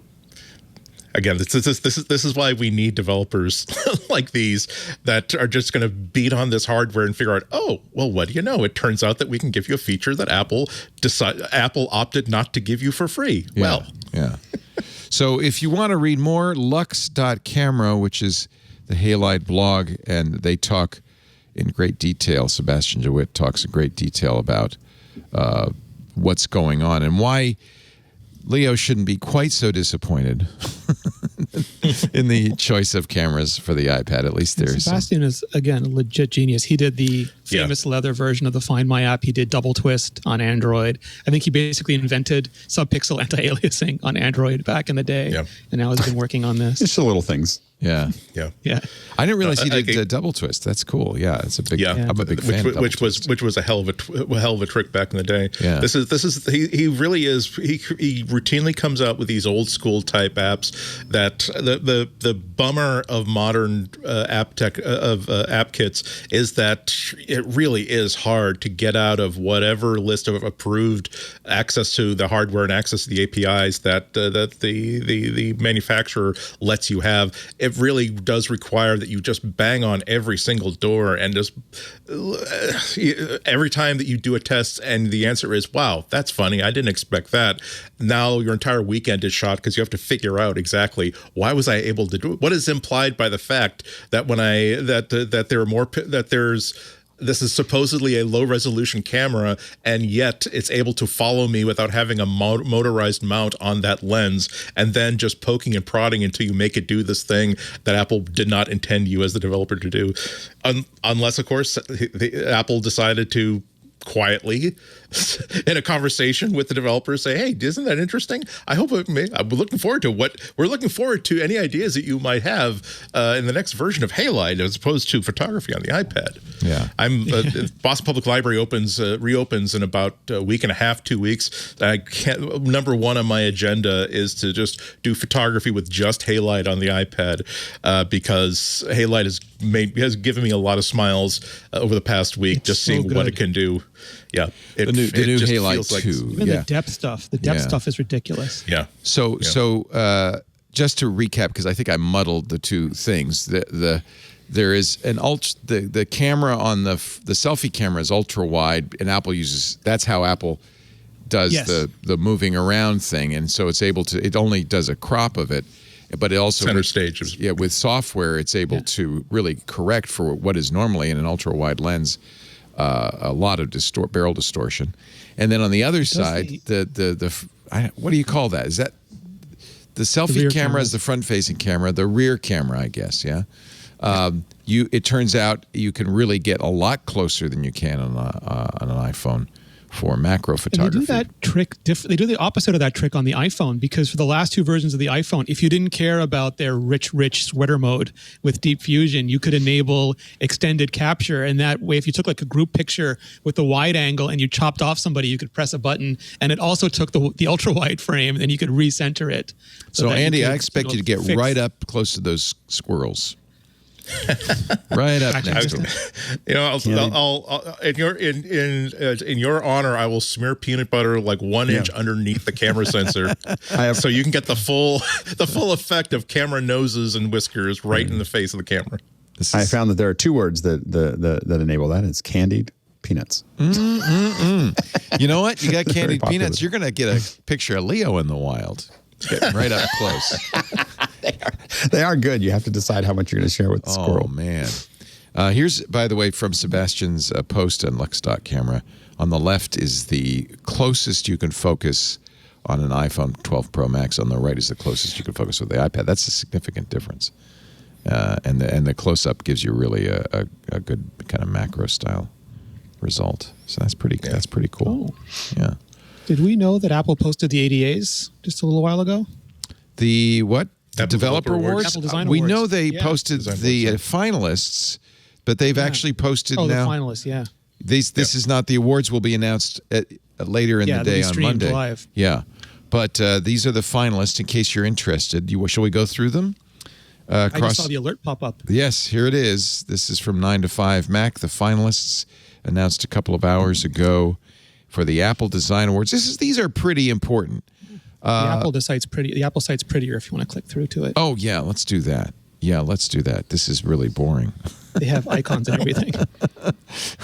Apple Sorry, I'm so superficial. Design. No. This is, and most people are listening, but for those of you watching, you deserve the highest quality images. mode So, version. what is the inclusivity category? I'm not sure what that is.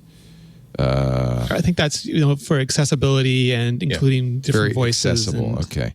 So, 1Password, but also like diverse. A Monster's Expedition, Alba, Holo Vista, Me, A Kid's Diary by Tiny Bop, and Voice Dream Reader.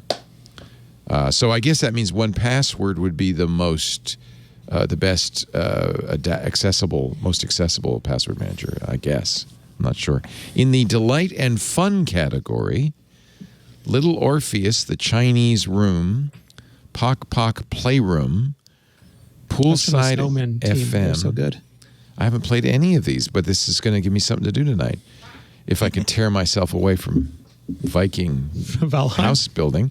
Rakugaki AR, South of the Circle, and Wonderbox. That's in the Delight and Fun category. And in the Interact, I'm not sure I like these categories. It's not clear what. Yeah, they're opaque. In the Interaction category, Yeah. Bird Alone, Carrot Weather for UX. Snarkitude, Craft, Nova from Panic, which I use and love.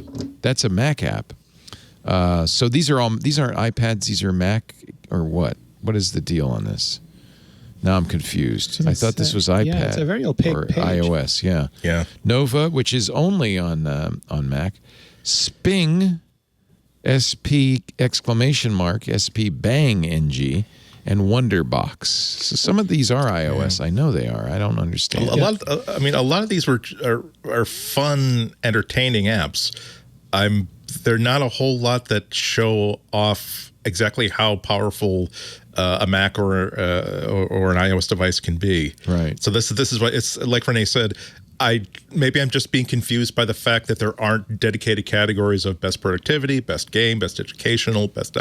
It just seems as though it's hard to figure out what the rhyme or reason to this is. It's not like best director, best the producer. ADAs exist only to say thank you for implementing the frameworks we told you to implement in a good way. Right. Yes. Doing it right. But honestly, if I were Apple, that's a good thing to give it. Here's the award for doing it right. For the best bending of the knee. Yes. Bend the knee. In social impact, Alba, Attentat 1942. Be My Eyes, which is an amazing app. I'm familiar with that. Brief, which it looks familiar, but I can't remember what it does. If Found, and Klima from Climate Labs GmbH. Visuals and graphics. These are the ones you want to look at because they're pretty. Beyond a Steel Sky, I've played that. Beautiful. Genshin Impact, also beautiful, but not beautiful in an Unreal 5 sense, but in a kind of artistic sense. Little Orpheus, Luna or Luona, Mission to Mars, and Not Boring Weather by Andy Works. No relation. Not boring. Not boring weather. Well, our Andy does work. Yes, sort of. Innovation. There's a licensing fee.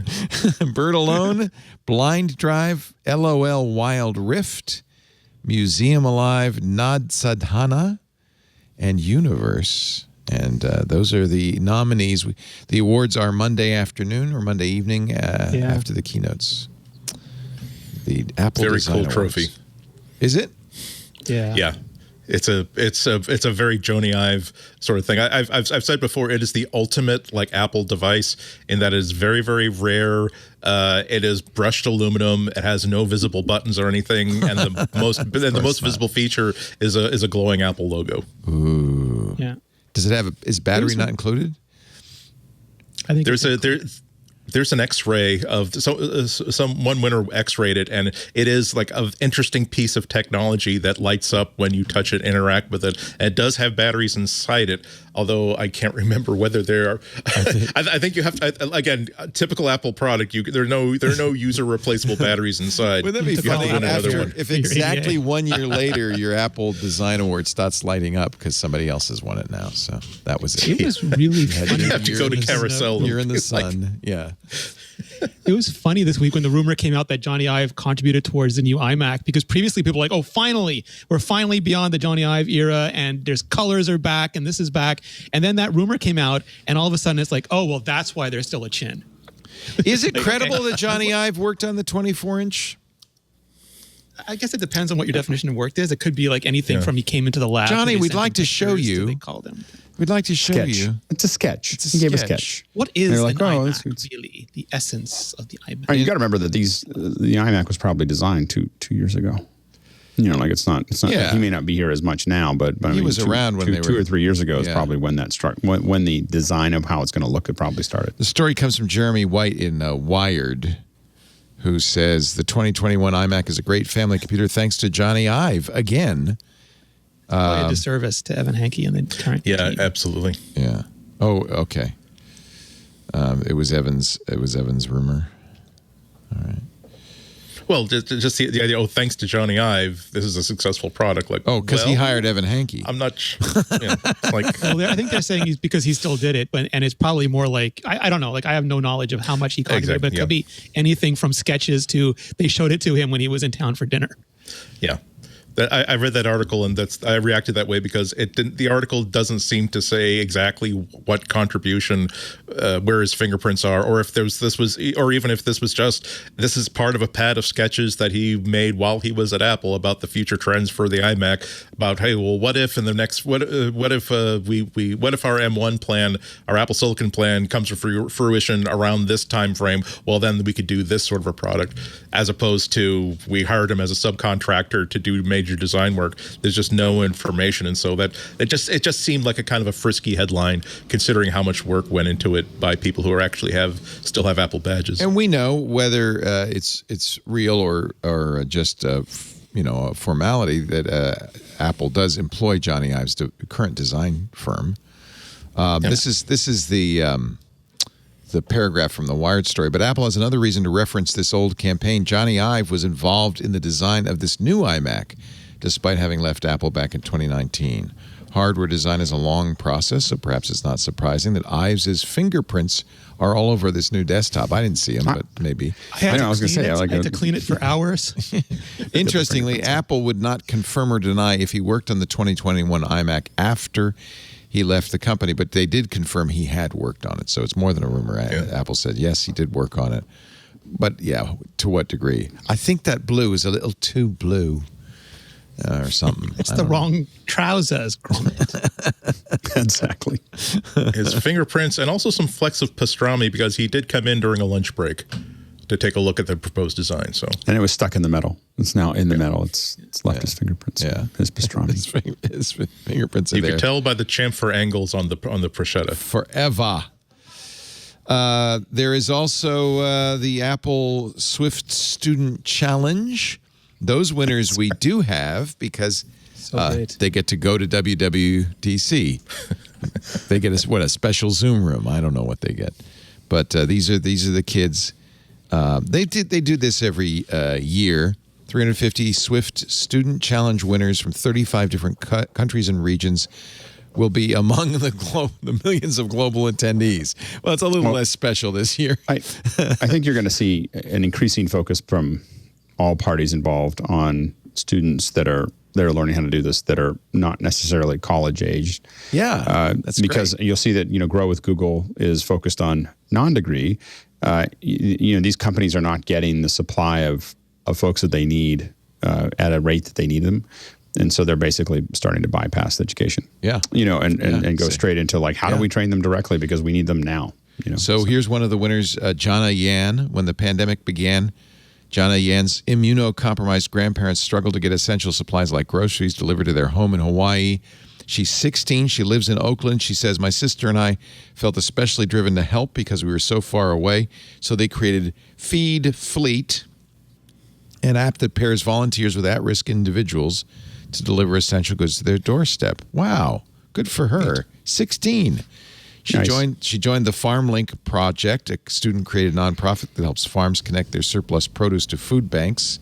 They've redirected 30 million pounds of food. She's now designing an app that will help students report incidents of sexual assault on school campuses and other that assists with breast cancer self-examinations and detecting heart disease in women. And that's just during pandemic. Nice, Jana Yan. Really nice. Here's another one. I like to highlight these. Abanaya Dinesh, she's 15 from North Brunswick, New Jersey. She said, I went to a gastroenterologist. He diagnosed me with a pelvic floor disorder, then told me nothing about how I was supposed to get better. So she created an app, Gastro at Home. She'll launch it this summer on the App Store. It helps people with gastrointestinal disorders access information and resources. Yeah, these are... I'm sorry, go ahead. I'm just saying she's scratching her own itch. She has not yet graduated from high school.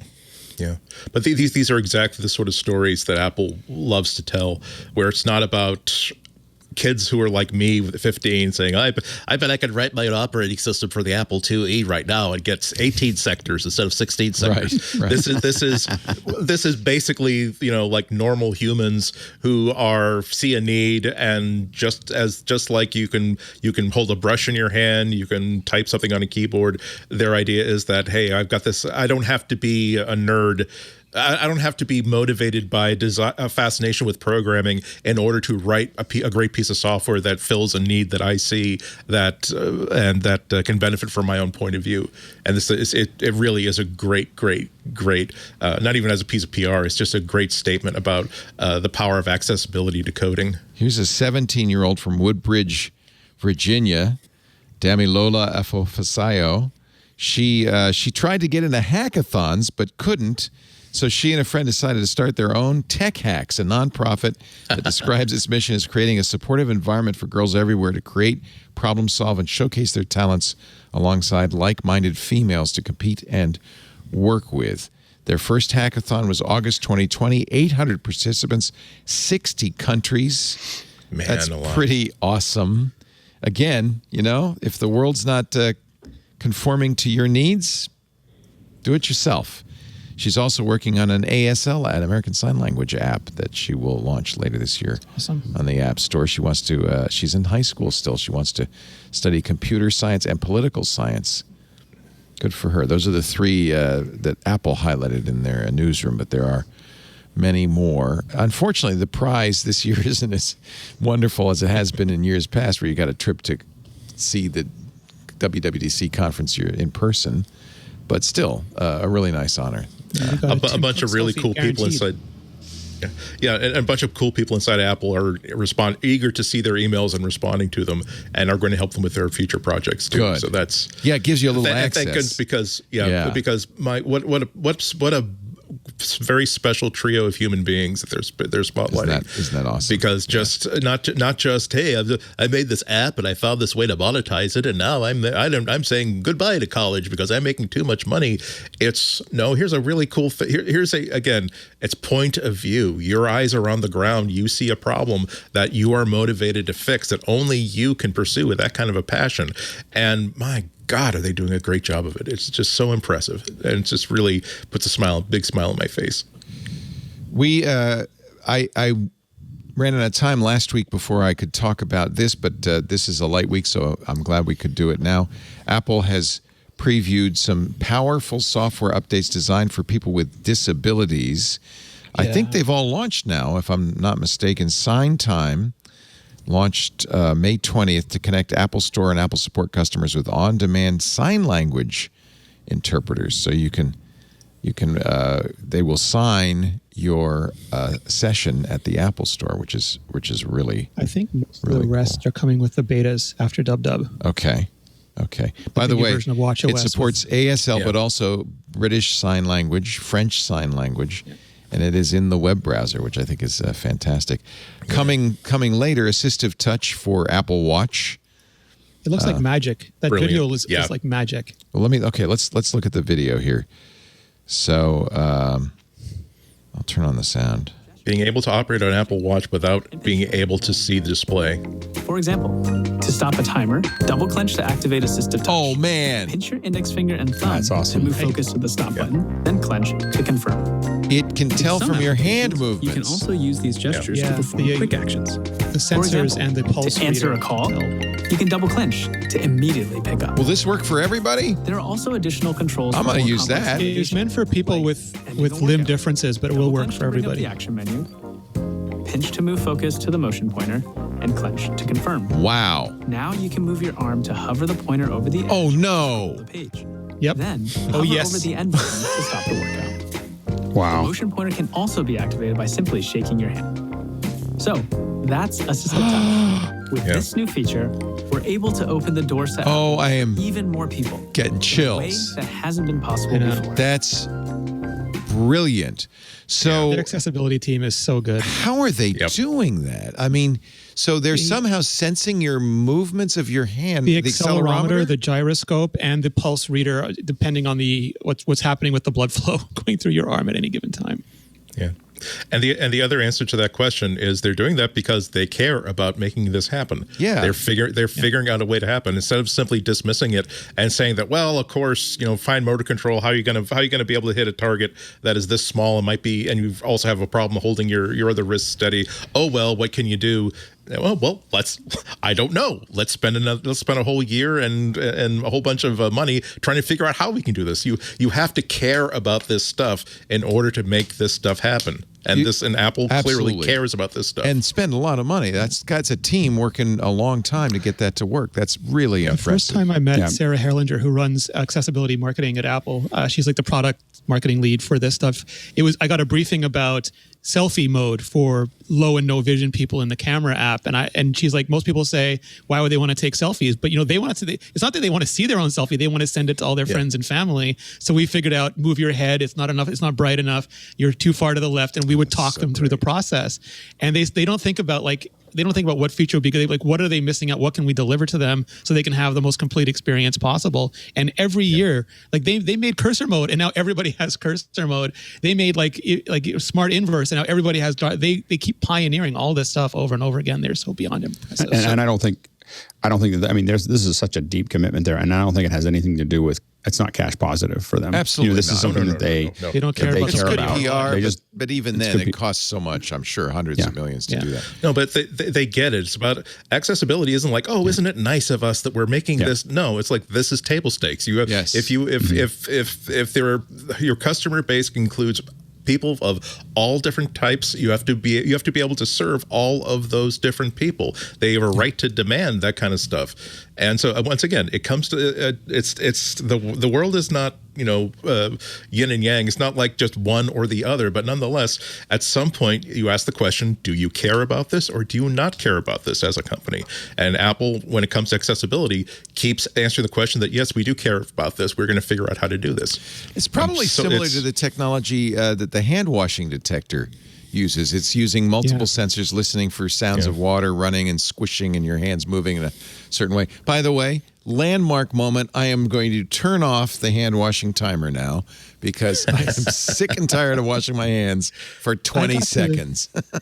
I got to talk to Sarah about this a little bit when it launched, and she was saying that they would hear from people in the community who had limb differences, or even people who just get injured. Like you're suffering from an injury, you're temporarily you got a broken arm or requiring something. Yeah. And she's like, they would use their nose to do it. And it's just we got all this feedback. We figured, how can we help people with these things? And they go like last year they added that thing with the LiDAR sensor where it would tell you, because people were in pandemic lines, how close you were to the person in front of you, because they had no real way of determining that when they were in a store or something. Right. So they kind of think about the features, and just year after year they knock more and more of these things down. That's so cool. That's really great that they do that. Eye tracking support is coming to the iPad for third-party eye tracking devices. So you will want to get a MFI compatible device. So that it can track your eyes. You can explore images all the nerds think that this is AR. Like they all think that this technology is going to end up in all the AR stuff. Oh, well, it kind of needs to watch eye movements, right? That's... Yeah, and move your wrist to control things. Yeah. Apple's introducing new features for VoiceOver. That's the screen reader that is actually, I think, pretty good on Apple stuff. Now using VoiceOver, users can get descriptions of people, text, table data, and other objects within images. You can navigate the photo over a receipt like a table by row and column, complete with table headers. This makes a huge difference because otherwise it's just a bunch of data and a bunch of words all jumbled together. So it's really nice to have some structure to that in VoiceOver. There's new support for the MFI hearing devices program. I use my hearing aids with my iPhone and my iPad, and my mom does too, and it makes a big difference that you can hear audio. Now Apple's adding support for bidirectional hearing aids. The microphones in it's a new style. I don't have these, but there's a new style of hearing aids that will let people who are deaf or hard of hearing have hands-free phone and FaceTime conversations. The next generation models because, will be available later this year. Why should you have to put an AirPod in as well, right? You have the whole audio system already in place. Yeah. But it'll also support recognizing audiograms. That's the chart you get when you get a hearing test. So now this will be part of the headphone accommodations. You can customize. This is something Samsung had that I really loved, except in order to use a Samsung, you had to give yourself a hearing test with the phone. This will let you take your hearing test from your audiologist, import it, and then apply it, which is amazing, to your audio. I don't. Is it like an equalizer? I guess it is. That's how the Samsung one works.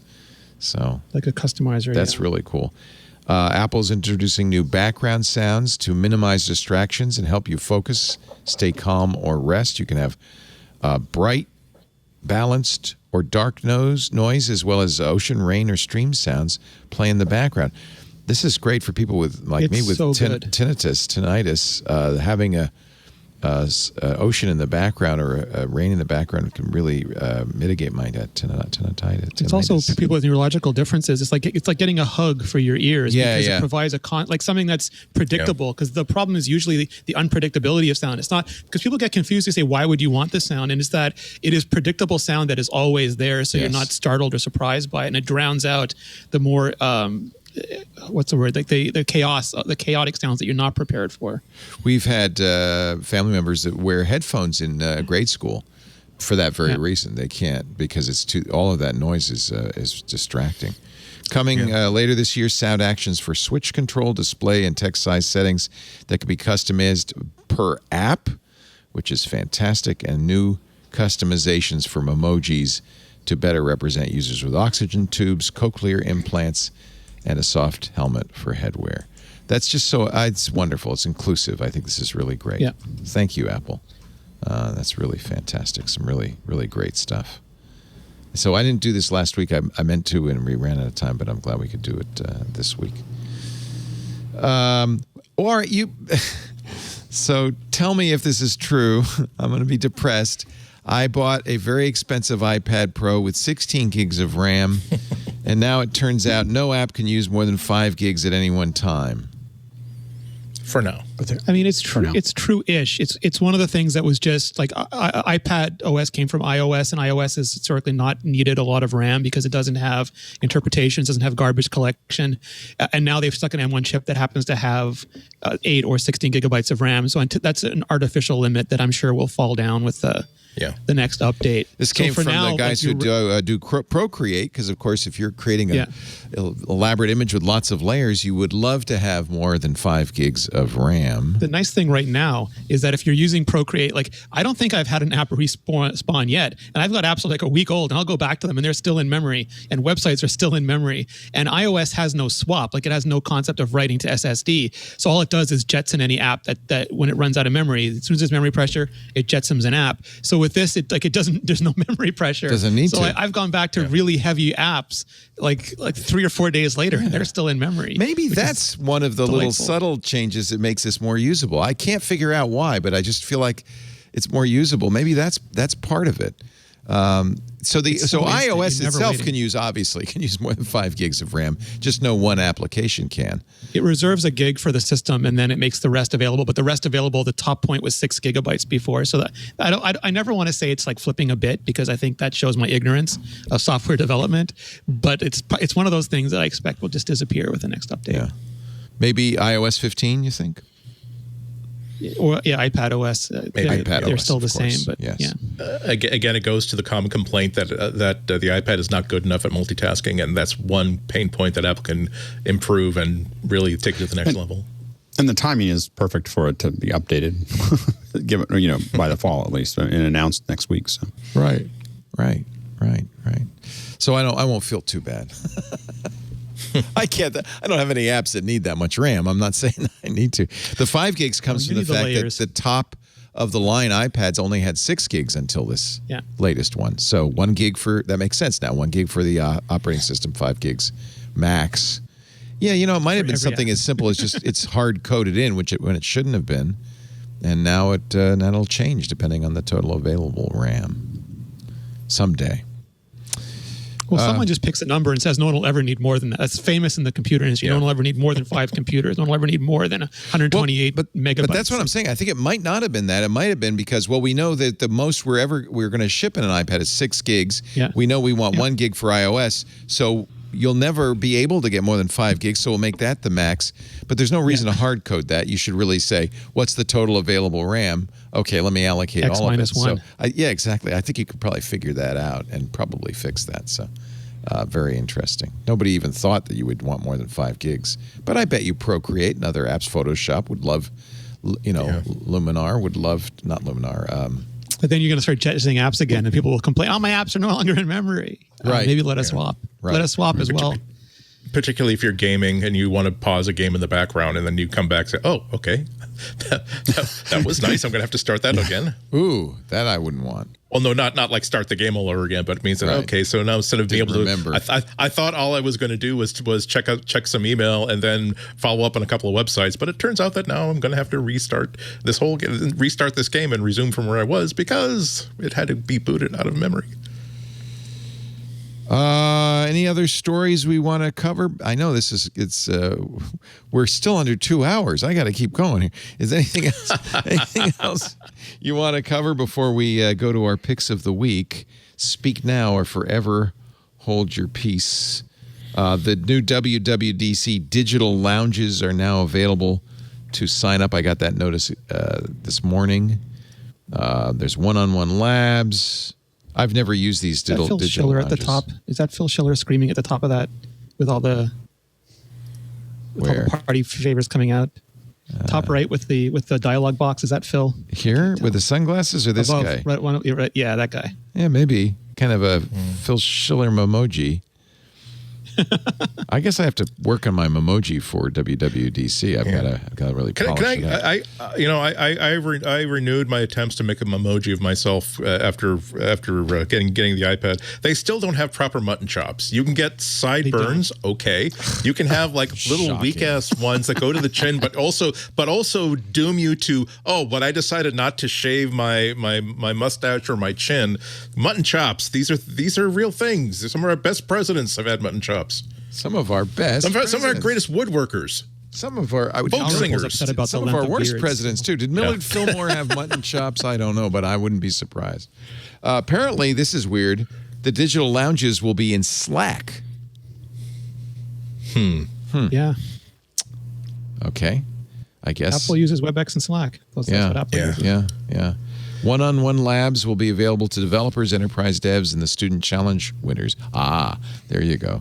The signups are coming right after the WWDC keynote. But you can be fairly sure that those Slacks don't write to the public Slack backend. I would betcha they have their own Slack backend. All right, when we come back, gentlemen, prepare your picks of the week. Our show today brought to you by the extremely fresh air in the studio today. You know, like most offices, we don't have windows that open here, and that's even doubly the case for the studio because we're enclosed even more for soundproofing. But air quality in offices, it's notoriously bad. That's why we use molecules throughout the building. We're spending a lot more time indoors, but did you know indoor air can be up to 5 times worse than outdoor air? And that's according to the EPA. That's why Molecule is reimagining the future of clean air, starting with their very innovative air purifier, developed over 20 years ago by the director of the Clean Energy Research Center at the University of South Florida. Molecule, and I've talked to him, by the way, really nice guy. Molecule's patented photoelectrochemical oxidation technology, they call it PECO, P-E-C-O, is scientifically proven, and you can read the science on the website. They've got independent labs, including the Department of Energy's labs at Lawrence Berkeley, to test this stuff. It breaks down pollutants to safer molecular components without producing ozone. Clean indoor air is more important than ever. The PECO technology and Molecule meets the performance requirements in the FDA's guidance for helping reduce the risk of exposure to the COVID-19 virus in healthcare settings. That's why you'll see Molecules in many dental offices and medical offices. You still have to wash your hands, mask up and all of that. But this is a really helpful extra layer of virus protection for your spaces. Molecules technology has been verified with rigorous testing from independent third-party labs. And there's now a big variety to choose from. You certainly should look at, if you're a medical office or a dental office, the Molecule Air Pro RX. That is FDA-approved 510K Class 2 medical device to destroy bacteria and viruses in the air. But it's the same technology as in the Molecule Air Mini. That's for smaller rooms up to 250 square feet. The Molecule Air, 600 square feet. The Molecule Air Pro, that's the one we use in here with with covers 1,000 square feet. They also have the Molecule Air Mini Plus, which is a mini, but it has a particle sensor and auto protect mode, so it can adjust the fan speed based on what's in the air. You pick the unit that's best for your space. We started our first Molecule, which we purchased, we've had in the bedroom for some time and can't live without it. We got another one for Michael, so we have 2 in the house. We've had Molecules in the studio for a couple of years now, including this Air Pro, which covers the entire studio. And you can tell, it makes a big difference. Save up to $150 during Molecule's limited Memorial Day sale event. Visit molekule.com, molecule.com, and support the show by using our promo code MacBreak120 at checkout. You'll get free shipping, a 30-day at-home trial on your order, and the promo code MacBreak120. If the sale is ended, we'll get $120 off plus free shipping. But that's going to be good even after Memorial Day. Some great offers right now. Molecule.com for your home, for your office. You really need it, and we use it in both. Molecule.com. MacBreak120 is the offer code. Thank you, Molecule, for your support of MacBreak Weekly. Time for our picks. This isn't a pick yet from me, but I saw this and I signed up for something that looks promising at getbigmail.com. Have you guys seen this yet? It's not out yet, but I did sign up. It is a new way to use email. What's nice, I noticed it works not just with Gmail, which a lot of these do, and iCloud Mail, but also with my IMAP provider, Fastmail, and other IMAP providers. But we've been, for so long, we've been trying to solve mail. Remember Hey Mail, the Hey.com guys, which were one of the things they did, which I thought was really cool. I didn't end up buying it because it was expensive, but they made it so that you wouldn't have to get mail from anybody until you approved it. Big Mail's doing that. They call it the bouncer. The first time someone emails you, they appear in the bouncer, and then you decide, do I want to hear from them ever again? That feature alone in Hey.com really was great. They also have a reply later, not just reply all, but reply later, which will ping you later when it's time to reply. And they break down emails into. Now I do this already with with a lot of filtration and rules, but I think that's a lot of work for some people. They're going to do this automatically with something they call scenes, which are basically email categories: conversations, newsletters, purchases, notifications, events, and files. And I think that's a very good idea, and that'll all happen automatically, especially the newsletter categorization. So I haven't got it yet, so it's not really a recommendation, except that maybe this would be the good time to sign up. Right now it's free. I don't think it will be free forever. They're talking about the fact that, look, our business model aligns with your interests because we're going to charge you. They don't use a third-party server. It's direct. It's basically an email client. And they say try free for 7 days. I don't know what the in-app purchases will be from the not so big company, Big Mail. But I thought this maybe looks like it's worth a trial. As soon as I get it, I will give you a real review of that. Rene, Ritchie, your pick of the week. So I have to be me, Leo, and I think everybody tuning in today knew what my pick of the week is going to be, and that is what I've been wearing this whole episode. Lisa came running over to me yesterday and said, "Get me this." That is beautiful. So I think it's their best Pride band ever. This year's, yeah. So what is it? So I can't. Is it fabric? What is it made of? It's their woven. Oh, it is. It is a fabric, but it is. Yeah, it is. I don't want to say it's nylon, but it's one of those super materials that is, it doesn't get that soggy. It gets a little soggy. It doesn't get that soggy. I was wearing the plain black version of their woven loop since it came out, and it's just been fantastic. You do have to get the right size. I can fit in the 6 or the 7. This one is the 7, so it's not too tight. But just the colors that they managed to put on it, and when you combine it with the watch face, it just looks extra. They just knock the Pride bands out of the world, like out of the park, out of the Apple Park every year. And usually they come out at WWDC, and I'm able to snag one at the Apple store near WWDC, like as soon as they come out. This time they sort of timed it differently, so I had to wait for it to arrive, but I am so happy with them. So it kind of more looks like, I hope you will forgive me, a rag rug, but I love rag rugs where my mom used to make them. She would weave together different stripes of color. Oh, and there's Lisa. It's beautiful. Lisa. Yeah, Lisa already said gorgeous. I'm getting one. It really, really looks pretty. That is really. Yeah. I have a video in the next spot. And you're using now. Is this a special new watch, Pride watch face? Because that's nice they too. always release a new watch face that comes with it matches the bands. And this one, when you turn your wrist, it you'll see it there. It kind of animates itself. Pretty. Very nice. Into the frame, which just nice little touches. I might have to get this. I've never gotten one of the fabric watches because of the measurement issue. Yes. Measure carefully. Measure thrice. Order once. But I think I will order this one. Thank you, Rene. Good. But like Andy said before, they go to the effort of doing these things. And it goes back to my favorite Tim Cook moment where the hedge fund was saying, why do you waste money on accessibility and all these other things? And he says he doesn't give a damn about the bloody ROI. And I think that's just my epic Tim Cook moment. Does he, they must donate, do they donate some portion of the proceeds for this, or they just... I don't recall. They have in the past, and they've done a bunch of different, and they have their whole diversity and inclusivity program they're doing now for millions and millions of dollars that they keep announcing more things to. Right. Let me just check here. Wear it with pride. I put the website in the... Only at Apple. Braided solo loop. Only at Apple. Pride edition. There's a Nike version as well. Oh, it's $99. They better give some money to somebody. Jeez Louise. Inspired by the inclusivity, combined strength, and beauty of Pride. Yes, Apple's proud to support LGBTQ advocacy organizations, including Encircle Equality North Carolina, Gender Spectrum, GLSEN, blah, blah, blah. I can go on and on. There's quite a long list. They don't say how much of it is donated.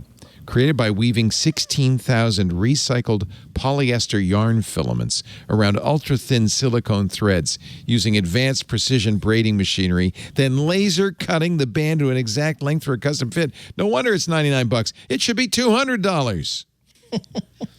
Yeah, it's always. I don't want to sour the note, but it always surprises me that a company that can spend $3 billion chamfering an edge can't put a plug in my stupid phone box. But they choose to spend their money the way they choose to spend their money. That's their money to spend the way they wish. And they make it, of course, for 40 and 44 millimeter, but do make sure you measure correctly because these things don't have a buckle or anything. They either fit or they don't fit.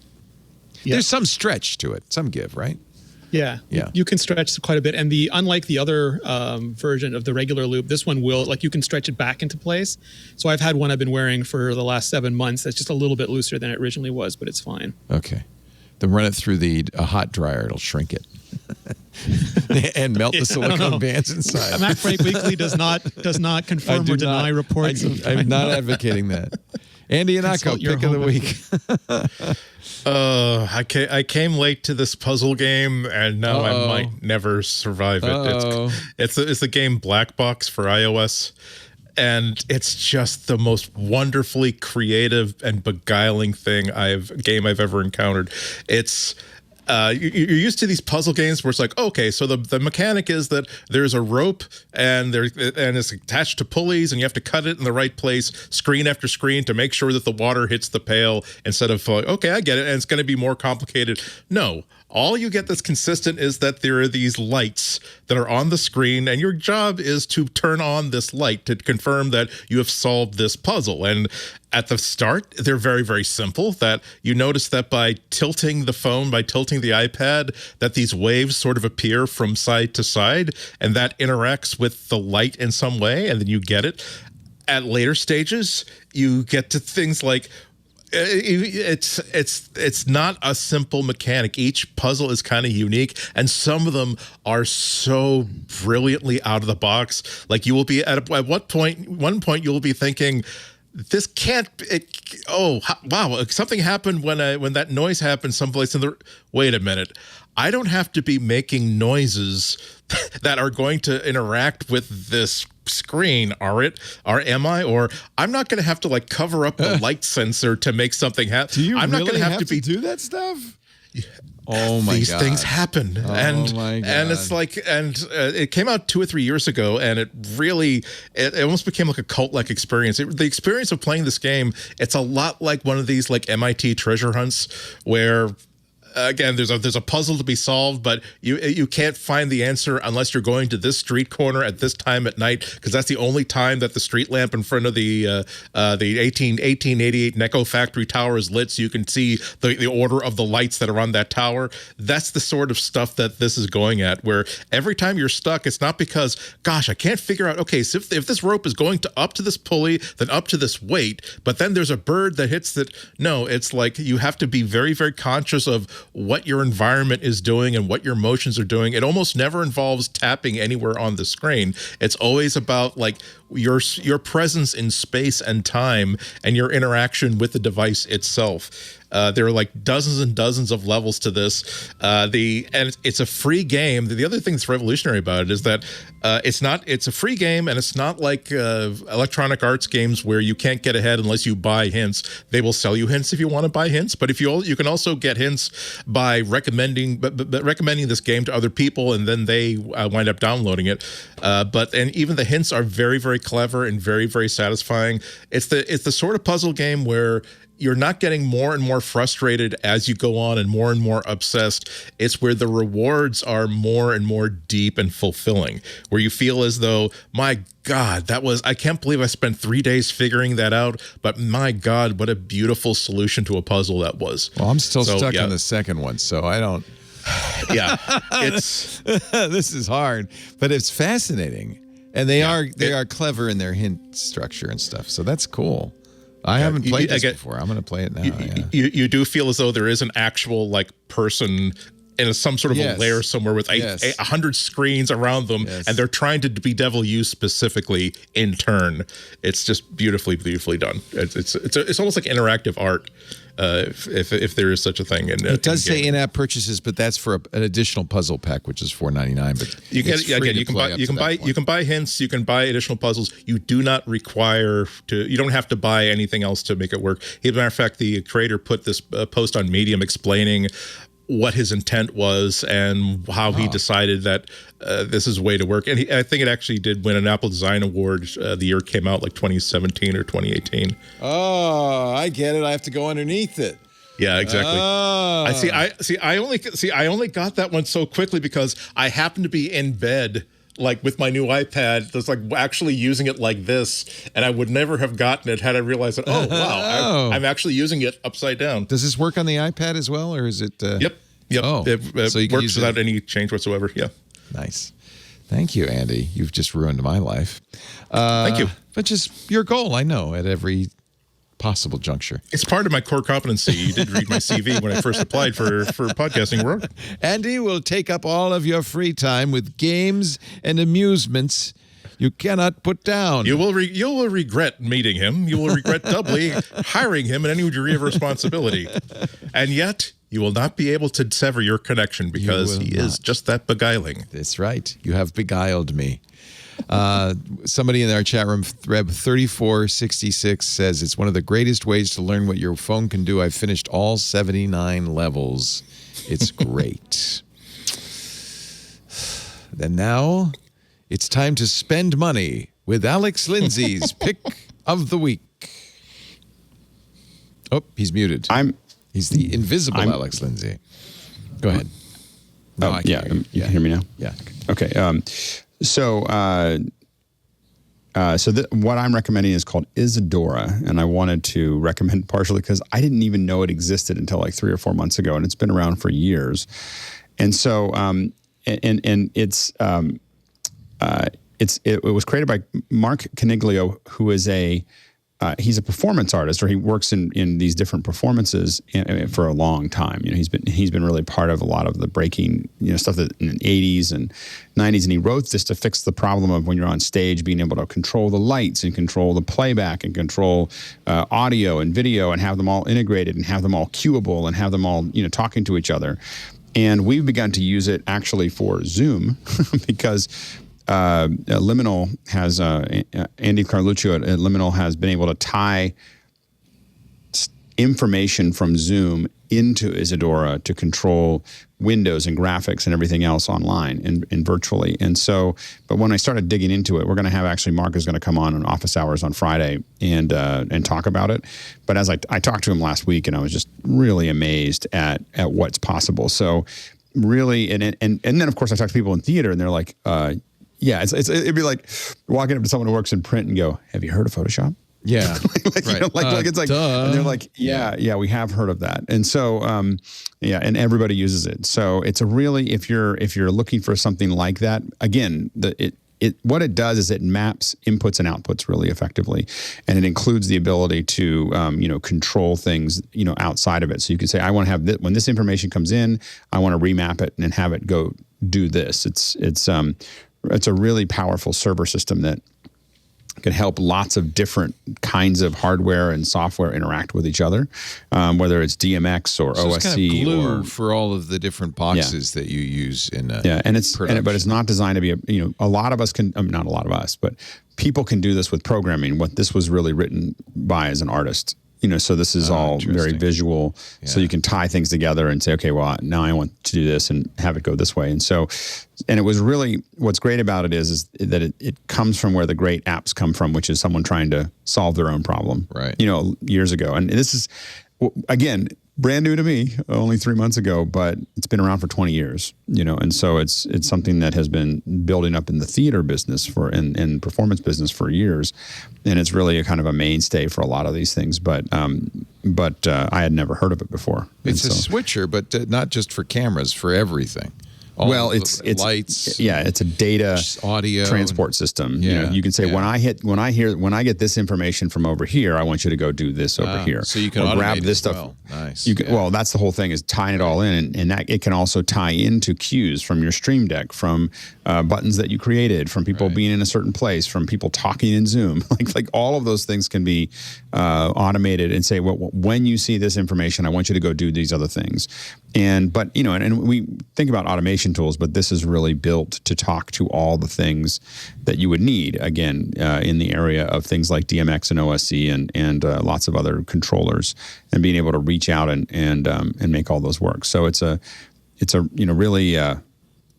really powerful application. And again, I was amazed that it was so powerful and that I hadn't used it, or hadn't heard about it. It's an interesting licensing situation too. You can subscribe for $150 a year, or $17.50 a month, or you can rent it for a week for $10, or you can buy it outright for $550, which is really interesting. I think that's smart. I think it's reacting to the market. So a lot of times you have an event that's going to happen for the next week, and you want to rent it, right? I just want to rent it because I already know how to use it, but I need a custom one for this. So I'm going to bring something that's already largely pre-built, right? But I need an actual copy, and so I only need because you couldn't learn it in 1 week, probably. No, and I believe, and I can't remember. I have to look back on it, but I believe that you can use it as much as you want. It just won't save. So you can kind of like work with it and figure it out. Good. And see how those things work. I believe I've been dealing with so many of these recently, these automation tools, that I can't remember which ones had which rules, but I believe that there is a fair number of things you can do with it just in the demo. And I may be inaccurate about that, because there's another one that's similar to this that I have been playing with as well. But and it doesn't say it on the website here. But this is just such a incredible tool to tie all this stuff together. And we've been using it again for things like Zoom, where it's taking information from Zoom using Zoom OSC, which is what Liminal makes, and then passing that information into Isadora, and then passing more information and queuing graphics and so on and so forth with it. Is he German, or he just lives in Germany? He's from the U.S. He's from the U.S. Oh. Yeah, he's. I just talked to him. He's in Austria. When I talked to him, he was in Austria, I think, right now. But he's from the U.S. I can't remember the. But his company Tricotronics is in Berlin. Yeah. So and again, if anyone, we're going to interview him in office hours on Friday, because it's I just was really fascinated with what he's doing. But it's a really cool application. Yeah. So Isadora from Tricotronics at tricotronics.com. And by the way, that's a good introduction to office hours, which is pretty much a 24/7 operation these days. Soon, we may be 24/7. I was soon. only joking a little bit. We're not. Yeah. We're the show itself will only be a couple hours. There's no reason to turn off the cameras. Just keep going. Well, the funny thing is that when I'm not there, it's actually, there's so many great people that are in the community now that we have this pre-show and a post-show that happens, in the post-show, I'm never in. And the pre-show, I kind of check in and then I go make breakfast and stuff like that. And it's so much fun to listen to. I can't even not listen. I'm listening to everybody else talking about problem solving and figuring stuff out and working through things. And so when I'm not there now, I have my own FOMO of the rest of the community. It's not about me anymore. It's like, I'm like, they're going to talk about something important and I'm not going to be there. So I have my phone, I log in, I listen to everyone talking, and we are talking about the idea that we probably should just run the kind of the slow version all the time. Can you leave Zoom on 24/7? No, you can't. You guys switch it. I think it's either 24 or 36 hours. You have to flip a new one. But I mean, you just have to all you have to do is close it and open it. Yeah. But one of the things that the show itself, Office Hours, is about to become something that looks a lot more like a show. So, in fact, if you want to watch us create that show-like experience over today or yesterday, we started talking about it. Today and tomorrow and Thursday, we've been like really figuring it out, and we're doing a really complex version of it because our version of Zoom is like, it's 10 breakout rooms and there's different people on each one, and there's all this very complex audio and comms, and there's people all over the world working on it at one time. And so if you want to see what that looks like, the next couple of days will be interesting. And then we're going to do more and more of these kind of shows around events. WWDC being one of the first ones where we've done a couple things around keynotes before, but this one's going to be the first one we're really designing a show around it. And so we're looking at NAB and IBC and other ones, SIGGRAPH and things like that, where we kind of, bring people in. So like Monday evening, we'll have developers coming in that are going to talk about, how the developer announcements impact them, and taking questions. The big thing about Office Hours is there's no show. Just we show up and we go, okay, what are your questions? so it's a different kind of show. So anyway. Very cool. If you want to, probably the best way to sample it is to go to youtube.com/AlexLindsay, where they put the recorded versions of Office Hours, which are just a small fraction of the total, but you can at least sample 2 hours a day. Yeah, and then there's a link to the Office Hours Zoom invite. Yep. In there. And you can now join if you want to sign up, or if you're interested in the WWDC one, you can go to officehours.global, which will be the website that'll keep on building up over time. Officehours.global. We'll start putting that in under your name. Of course, follow Alex on Twitter, AlexLindsay, because that's a great place to figure out what the hell is going on in Alex's life. It's always something. Sometimes we'll talk about honey. Sometimes just honey. It's just honey. By the end of 2021, you'll have registered as a place of worship for tax purposes. By the end of 2022, you're going to have your own compound. Yeah, by 2030, he's going to have his own planet, I think. We have the 501c3 is in process, so we should be an actual nonprofit within the next month or two. Yeah. The breadth and width of the topics you cover is kind of mind-boggling, but you've got experts in everything, so it's fascinating. That's the whole thing, is that it's not. I learn as much every day as everybody else does. I mean, there's people here that we talked about fine tuning and last week and on a well-tempered scale. Like literally, we spent an hour talking about fine tuning a well-tempered scales. It's fascinating. Yeah, but it was like 6 people that just knew everything about it, and then the rest of us just kind of learning from them. And so each one of these things digs in. It's amazing how deep some of the answers get. People ask these questions every single day. Congratulations! I mean, you've really created something brand new and very really interesting, really cool. Yeah, YouTube.com/AlexLindsay. And Ihnatko, when are you going to be on GBH next? Thursday at 1 p.m. Go to WGBHnews.org and stream it either live or later. Good. Great to have you always. We're nearly back. We're nearly going to be back at the Boston Public Library, the WGBH studios at the BPL. Hallelujah. Can't wait. I told you I'm not washing my hands anymore. It's It's an amazing thing, I got to say. And of course, Mr. Rene Ritchie, youtube.com/Rene Ritchie. He's got his own channel there where he cranks out massively excellent content. He's also got the Apple Talk show with Georgia Dow, and I'm sure that's going great too. Anything else you want to plug? Yes, I'll just be doing all the WWDC videos for everything that they announce all week, next week, all day, to that end, I presume you're not going to be here on next Tuesday. Or maybe you will. No, I don't know. I get booked solid real fast for those things. Yeah. So we won't see you next week, but we'll see you. No, but I'll be on the following TWiT. Sunday for TWiT, a special TWiT. Jason Snell will also join us, so we're going to be talking a lot about Apple.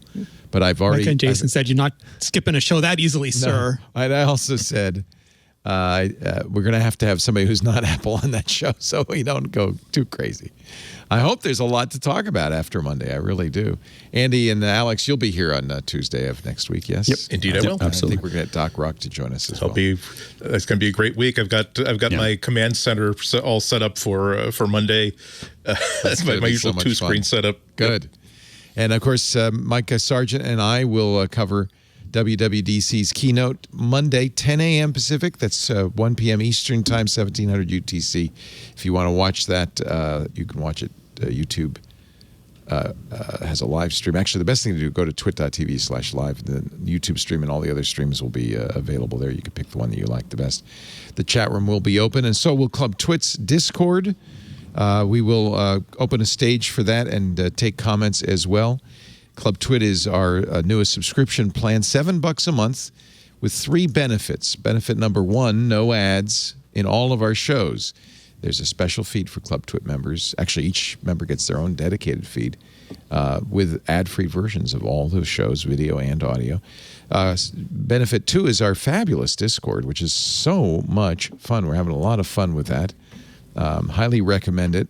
If you've never used Discord before, it's a nice, gentle introduction to it, and there are people in there talking about all sorts of fun things. And then the third benefit is a special feed, the TWiT Plus feed, which includes things that from the cutting room floor that didn't quite make it, including prototypes for new shows, things like that. So all of that available. If you want to know more about Club TWiT, $7 a month, just go to twit.tv/Club TWiT. On-demand versions of our shows are still always available for free. There's no paywall. All you have to do is go to twit.tv. For this show, it's twit.tv/MBW. There's a YouTube channel for all the shows. You'll see the link there. You'll also find links to the big podcast apps, but any podcast app should work. If you subscribe, you'll get it automatically the minute it's available. We have, besides the free IRC chat, we also have a free forum at twit.community. And we even have a Mastodon instance for the Fediverse, which is twit.social. You're invited to join those. All of that's free. So the Club TWiT is just a kind of add-on to the existing free offerings. Thank you, everybody, for being here. Back to work because break time is over. See you next time. Bye-bye. Hope you enjoyed that episode. If you would like to laugh while learning about how to take control and take advantage of all of the features that your iOS devices provide, then you should check out iOS Today. The show Rosemary Orchard, my co-host, and I, Micah Sargent, host every week on the TWiT network. It's all things Apple all the time.